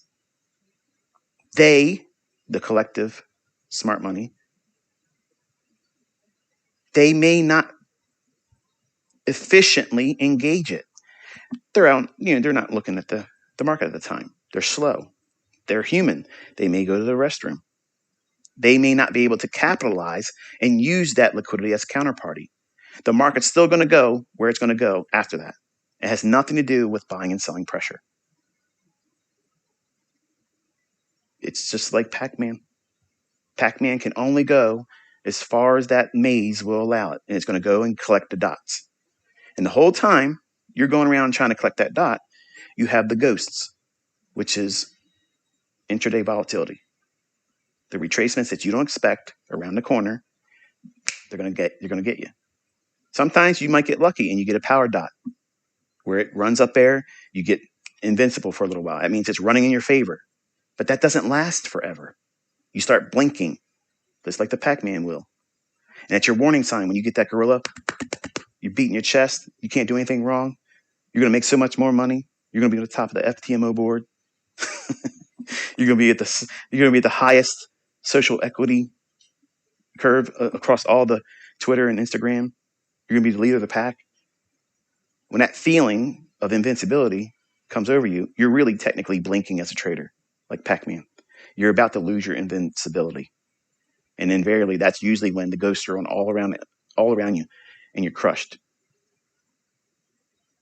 So you have to be mindful that while these markets are scripted, and nobody likes to admit that, and the worst thing can happen is someone in the financial industry that's done work in this field, they're usually the ones that are very critical of me. Very politely, though, but they're very critical. They're like, oh, yeah, the guy seems nice. He's got some good patterns, but he really doesn't know what the market's really doing or what's really going on.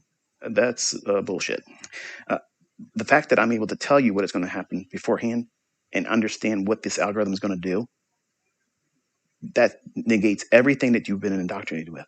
See, when you go to these institutions, these firms, and they train you, they groom you, or you read the books that everybody regurgitates, they're always telling you that the markets are random. These markets are all based on supply and demand and buying and selling pressure, and they're not. Think for a second, folks. Think. If that's really, really what's going on, why aren't we getting market crashes more frequently that absolutely decimate the financial institutions? It doesn't happen. It doesn't happen. They put in the circuit breakers that makes you feel like what? Oh, you know, they're staving off the buying and selling pressure. No, they're giving you a false sense of security, making you believe that the markets work on that. That's not what this is. These markets are going to book to these levels because that's where it's coded. That's it. That's all it's doing. If you don't participate in the move, it doesn't matter. It's still going to go where it's going to go. It doesn't need a lot of volume, a lot of buying and selling to rebook it to a level that I'm teaching you. These price points are going to be delivered because the algorithm has been coded so that way the liquidity that would be resting there, it is unknown to the algorithm how many contracts are there, how many buyers are above an old high, how many sellers are below an old low. It has no way of knowing that. It doesn't have that ability to see that, but it need not know it. It just needs to reprice up there or below it. And the traders that know and understand liquidity, the counterparties that exist at that moment in time, as soon as the price goes above that high, those buy stops are triggered and they become what? Market orders to buy at the market. You only have so much time before it reprices away from it, higher or lower. So as soon as it goes above that old high, those buy stops become market orders and floods the market with willing buyers to buy at a higher price. Well, that's advantageous now, isn't it? Because if the composite man says, I know that this is most likely to rebook lower for this sell side, I really want to be in front of my charts when the price gets to that level there, and I want my orders in. So they're putting their sell limit orders up there in that pool of liquidity of buy stops. Or they're engaging it live. As it's going up there and it runs above that old high, those buy stops become a flood of market participants willing to buy at a higher price. Done. Big surge of liquidity. Blah, blah, blah, blah. Whole bunch of stuff comes into the marketplace, willing buyers. And if you can get your order in and pair up as a counterparty, as a short to that buy stop, just like the composite man does. Then he sits back and he waits for new opportunities to engage it as it works towards that lower level discount, that 40, 29, 50 level, and the liquidity resting below it. They don't freak out every time it rallies up. They don't think, oh no, that harmonic shark back pattern got my ass again. They're not thinking about any of that stuff. It's mythology in trading. There's no wave counts to consider. There's no diagonal trend lines to worry about having them correctly annotated on your chart. It's submission to what? Time. Time. You have to give it time. What time is it right now? It's 11 o'clock. It's London close in Forex. So that means what? The composite men that work in that time zone are getting ready to close up shop. Then it's just the New York boys. So we do what? We do range-bound consolidation, retracements in the lunch hour. No, the market doesn't take a lunch, but the algorithm has been coded to allow for that. That lunch hour can create a consolidation that results in a continuation after lunch. Or it can just go consolidation and just that's it. We book the entirety of the day. Or it can go into retracement after a consolidation. Remember where we are right now and how far away we are from that new week opening gap, from Sunday's opening, from Friday's closing price. How's the market delivered? To the sell side we were looking for. Was it a clean price run? Nope. It's a lot of give and take, back and forth, back and forth, back and forth. So this is what? This is a high resistance liquidity run. Even though it traded where we thought it would go, even though it went to the sell side liquidity pool and discount level of 40.2950, it's done so with a lot more retracements back and forth. Every retracement. And some of you don't recognize it. And you just think, well, this is normal. It's normal in certain respects, yes. But what we're looking to do is trade these one-way rails. Just boom, takes off. It doesn't want to waste any time. You're in there and it rockets away and runs right to where you're wanting to go. And there's people out there that are going to say that you can't time the market to do that. That's bullshit. That is grade A bullshit. They can't do it. They've never met people like me. They've never been trained. But when you see it and you taste it, oh, something different. There's something different about all this. It's empowering. It's encouraging. And it removes the ambiguity of nonsense. Things that's going to distract you and take your mind away from time. You have to submit to time. If you're going to be trading the morning session and you think it's going to go to an objective, a liquidity or something to the effect of a discount, if we've watched the buy side be taken, and we mentioned how now because it's done that in the markets after the holidays, it could become what? A seek and destroy scenario. So it means our attention was taken to where? Sell side. We watched the other markets confirm that eventual breakdown. But you just can't just simply, oh, it moved a lot. What if it retraces? It will. It will retrace. It will retrace more than you want to see it do it because it's high resistance, not resistance like it won't go higher in price. High resistance meaning that it will go lower, but it's going to be met with deeper retracements higher each time. And then all through here, this completely upsets everyone that maybe thinks that they want to be short, but they'll get knocked out there. And when that occurs, when this moment right here happens, that buy side liquidity pool that we outlined, that this is where I'm thinking I want to see the market draw up there. Even if the market goes lower, that's advantageous. Why? Because the composite man, I said this, folks, it's in the recording. You'll hear it when you play this video back. The composite man will accumulate short positions here with those buy stops and ride it down to 40.2950. Now, the takeaway from this is how you benefit from these things, okay? It feels good to see it deliver. It feels good to see it rebook and reprice to levels we were anticipating. That's wonderful. That's exactly what we want to see. But you, as a trader, when you look at this, your task is to determine inside of these price runs, after the fact, you want to relax. You want to look at your price charts and think to yourself, okay, looking at this right now, if you screenshot it right at this moment, matter of fact, just do that. I'll give you a moment to do it, those that are watching live. That chart is what you're going to annotate tonight. Print it out.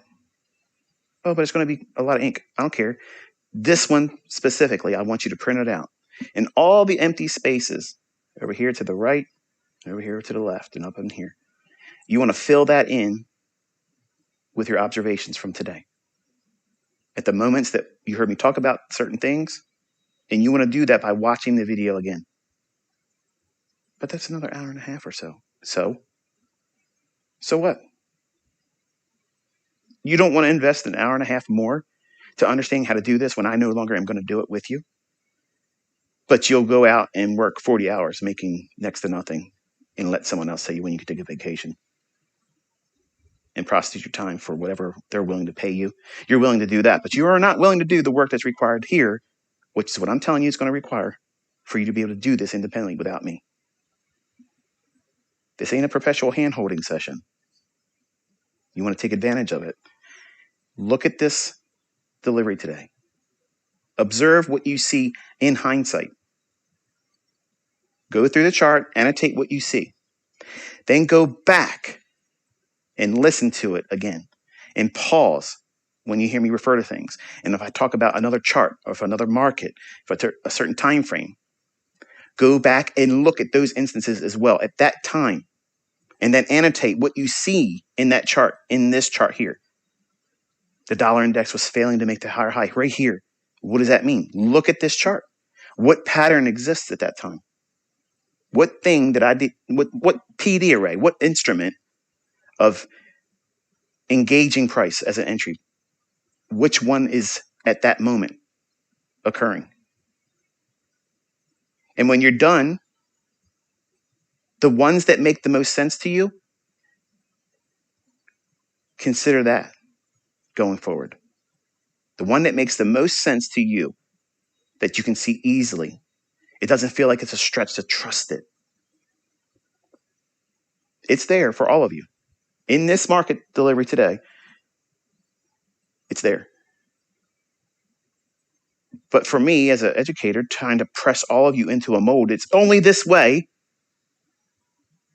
Sometimes my dialogue makes it sound like this is the only way you can make money. No, I never said that. But this is the only way you're going to get as precise as you can ever be, consistently, and know.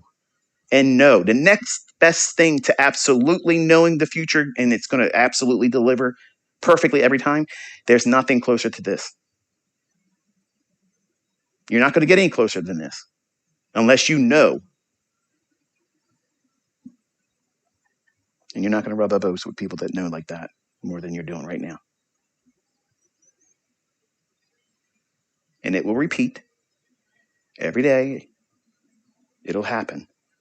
And over time, your observance of these specific things that you feel strongly about observing in price, that you keep looking, the thing you keep looking for when you go into the charts, what is it right now? It might not be the same thing come November. And you need to be flexible with yourself. I'm being flexible as your educator. I'm allowing you to bring your own personality to this. What instrument you trade with, ultimately, it may not be ES. It may be a currency. It may be a stock. It may be a bond. It might even be a crypto. I'm not co-signing that, but I have traders that I've trained that are doing well with it. But while we're together, it matters not what instrument. We're going to use the same. That way everybody knows the same measurement, the same high and the low. Everybody has the same chart, and we're all focusing on the same thing. That's how you learn properly. And it also allows me to focus and keep my wits about myself because I get easily distracted and chase cars. So, anyway, I believe today was fruitful. I believe that we walked through a very important element to trading, expecting difficult sessions. And let me give you a contrast, because I know some of you are probably thinking, well, what does he mean still? I don't understand the high resistance, because this looks like it was an easy run. It wasn't an easy run, because if it was easy, you'd be short. You'd have your entry points and you would have known beforehand, and there it was.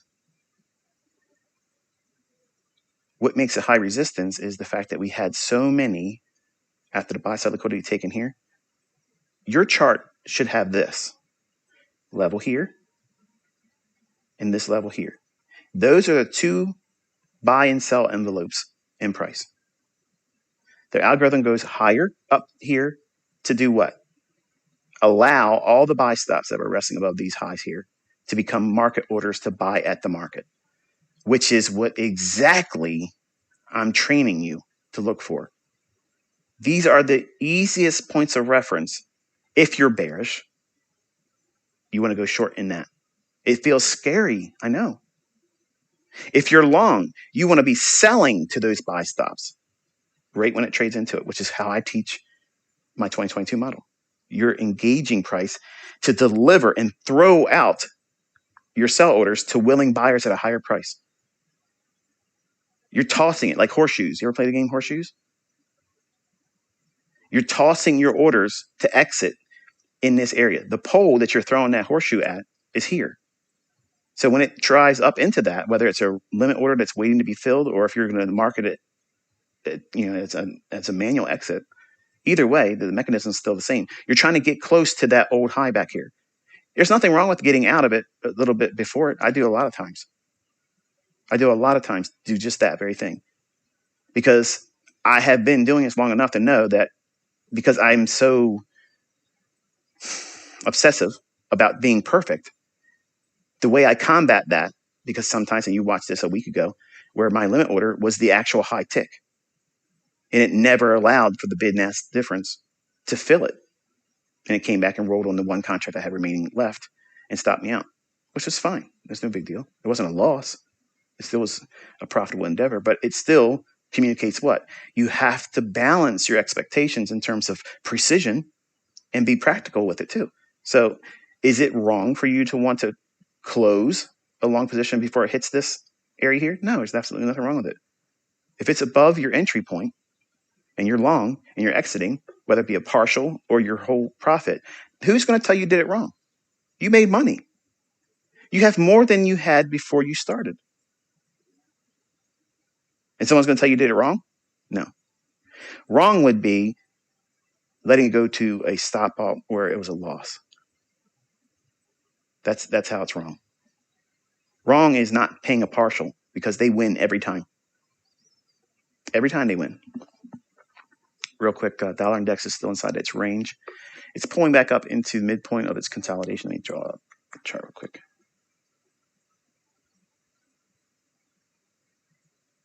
Small little gap in here. If we can stage a rally above these highs here and continue, we could really be in. We could be in for a big down day in equities. That's not to say it's what's going to happen, but if we get above here, that could really set the stage for a pretty important sell-off. Large range day down is what I'm referring to. Not on dollar, but with ES and NASDAQ and Dow. Let's check out NQ real quick, and then I'm going to close this one.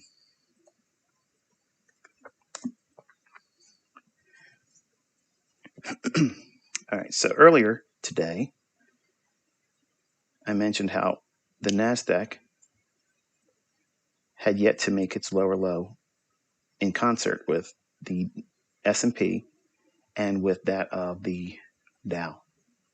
I took your attention in here to these two wicks, and it was happening pretty quickly, so I know that you probably didn't appreciate or could appreciate what I was trying to draw your attention to. If you ever have, this is for your notes, and again, you'll see these things form in your back testing, and you also see them form going forward as well. If you ever see a big down candle like this, what makes it big? Look at the candles before it. Relatively speaking, this is larger compared to this one here, right? And all these over here. So there's a lot of what? Displacement to the downside. Is there a fair value gap in this? Not on this 1 minute chart, it isn't, no. Nope, it's not. But look closer. Real time, I try to take your attention to it. Now, I know it's in the recording when you play it back. I told you to take a look at this wick here and measure it, eyeball it, find the consequent encroachment of that wick, and then the consequent encroachment of this wick. I'm going to show you what the algorithm's referring to here. Okay. Between the consequent encroachment of this wick at 12,264 even, and the consequent encroachment of this wick here, which is 12,248.25, that right there is equivalent to what? A fair value gap. Oh my goodness. Oh my goodness. We're getting to the good stuff. Not yet. It's getting better as we go. So this price point here, right? I know this thing likes to jump right to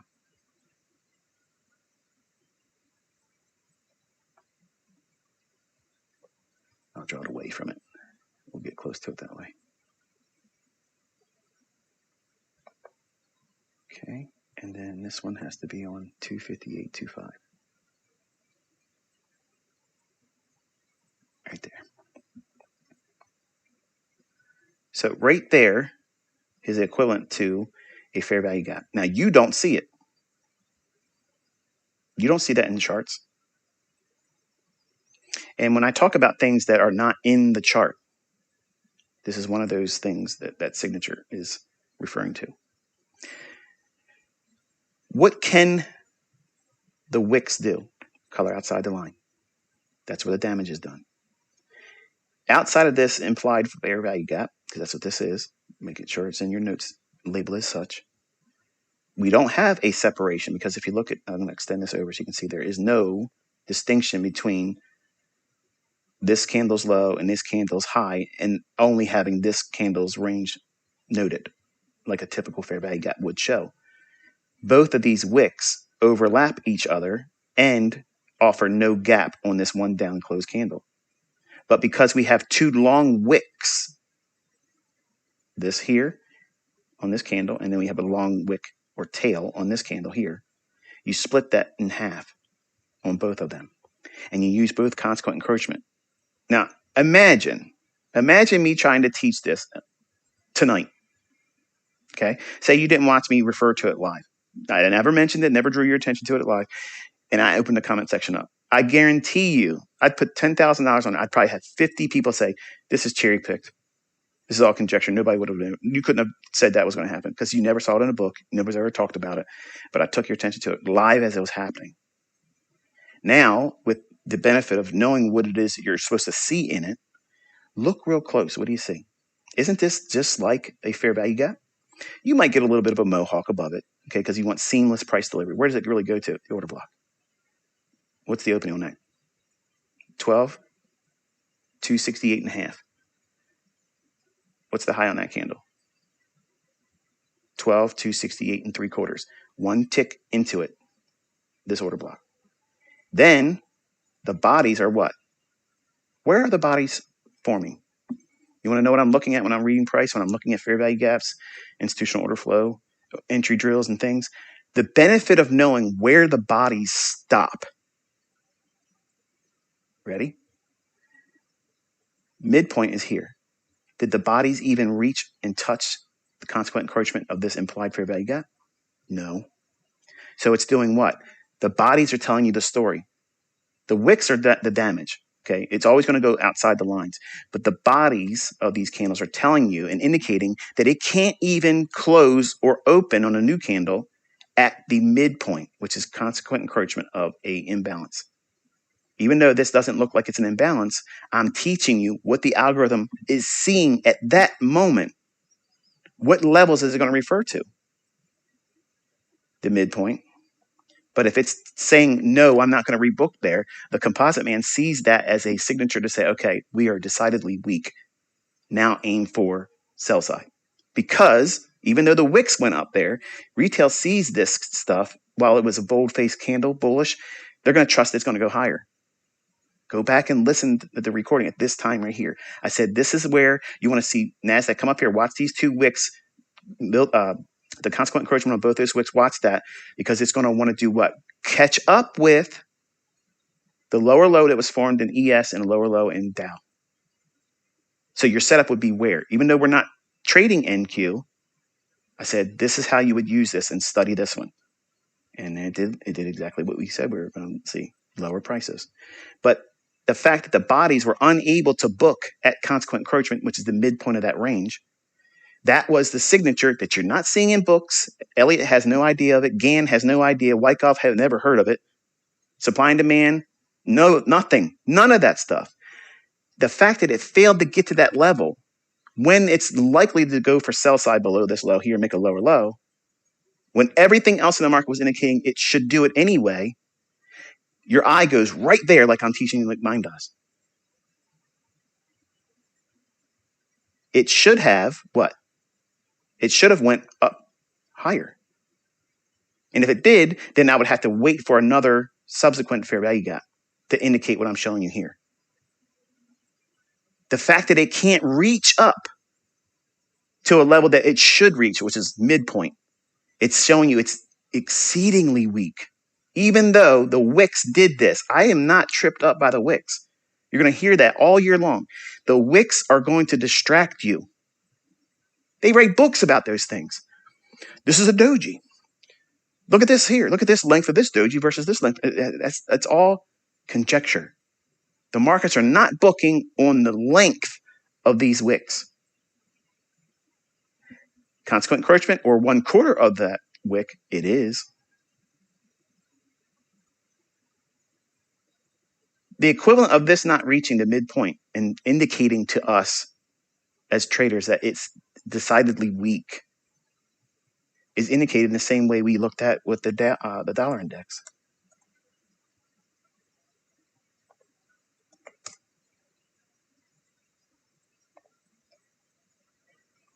Think of that level as the midpoint of the implied fair value gap that I was just showing you in NASDAQ.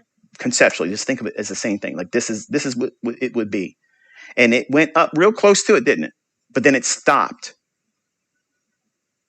Well, the fact that it couldn't get there is what? Failure. So if it's going to fail to run this, what is it likely to do? Go the other direction. But if you already have an inclination that it's going to go the other direction anyway, which is what I was tapping you real time, saying, look, NASDAQ is going to form it next because it's right now it's the leader, but it will fall sick. It'll become ill and fall to the same plague that caused the NASDAQ to rally against, where Dow and NASDAQ, went lower, made a lower low in the day. It had already made lower lows. NASDAQ hadn't done it yet. So it's going to be playing keep up with the Joneses. It's going to hurry up and run, try to catch up and bring back symmetry to the marketplace, when at the time, NASDAQ was not showing market symmetry. So much like this here is failing to get to a buy-side liquidity pool, where did it really fail at? Where's the bodies? Look at the close on this candle, and where's the open on that candle? Where is it occurring?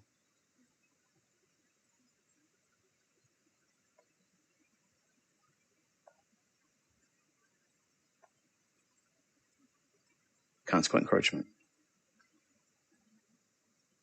What it does not do in price is many times much more important than what you see it do in price. The things that are not in the chart, that's not drawn to your attention with books and courses and nonsense, that's the stuff that's going to creep in and you're going to fall victim to it. And I'm teaching you how to see it, anticipate it.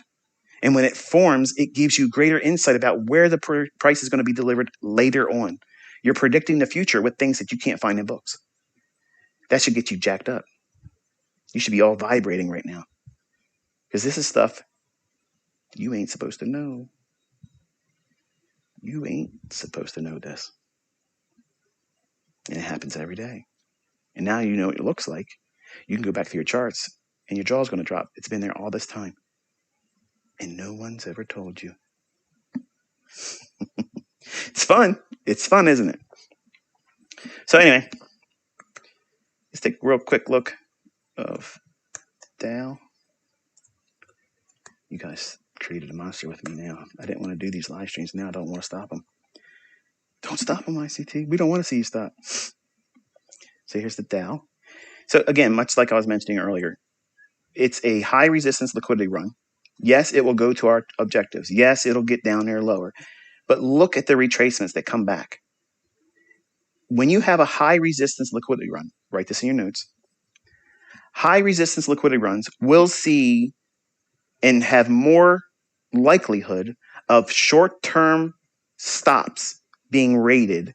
And that in itself is how you would trade a high resistance liquidity run. What do I mean by that? Above this short-term high, what's above it? Buy stops. It runs it. Then price does what? Reprices lower. Okay? Short-term high here, we move away from it, comes back up into an imbalance, bearish order block, trades, goes lower. This run here, what is it really doing? Not only is it taking into account this imbalance here and repricing and rebooking to offer fair value to the market that wasn't offered efficiently here in this one drop down, it's returning back to this order block. And all this sell side that was not efficiently delivering what buy side, the market's going to do what? Offer it on the upside. At one time, this candle was bold-faced green, bullish, to the point of coming into this area here. But not only was it doing that, it was doing something additionally right there, right above that short-term high, trailed stop losses on anyone short because they're afraid. They don't know what you were told today. They didn't know about that 40, 29, 50 level in S&P. They didn't know how to read the other markets and trust that it was going to gravitate towards these sell-side liquidity pools. But they're afraid that they're going to lose. And they jam their stop loss up right behind where the market's trading recently. And you cannot do that. When you see my examples, I'm not doing that.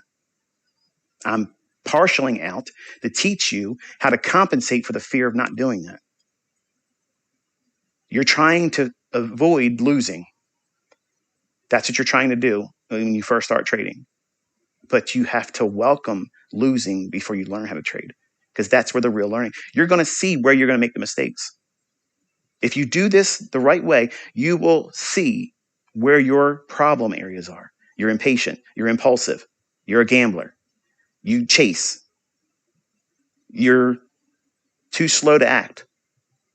You're lethargic, in other words. Don't hide from that. This is what you want to learn what your weaknesses are right now while we're doing this, because you'll be able to provide coping mechanisms that will help you gravitate away from doing those things and replace those bad habits with positive ones. But in a high resistance liquidity run signature, you see a lot of this coming back for short-term stops. And then it still keeps going lower. But every time when you're a neophyte and you don't know what you're doing and what to expect in price action, every time it runs above these short-term highs, it's going to feel like what to you? As a student of me, oh, it's a shift in market structure bullish. No, it ain't. No, it's not. And that's why all these yahoos out there that have been writing books on Amazon with my stuff that don't know how to do it, they're leading people down the primrose lane, and you think that you are seeing something that you aren't. And then you're discovering when you get out there and try to use that abbreviated 5-minute trainer version of what I'm teaching you, it doesn't work. But funny, when I'm out here, it's working for me. And I'm going to teach you the correct way of doing it. I'm going to teach you by the numbers this year. You will know exactly what you're supposed to be doing and what not to be focusing on. That's proper mentorship over live candlesticks. No safety net. So I think that's going to be it for this one. I think we've covered a great deal of subject matter for one day. And I believe it's time for brunch. I need a meal inside of me now. So if you had fun, if you've learned something today, if you enjoyed it, give me a thumbs up. That's like rocket fuel for me. And if you didn't, tell me what you wanted to see rather on Twitter. Give me some feedback there as well. And until I talk to you next time, be safe.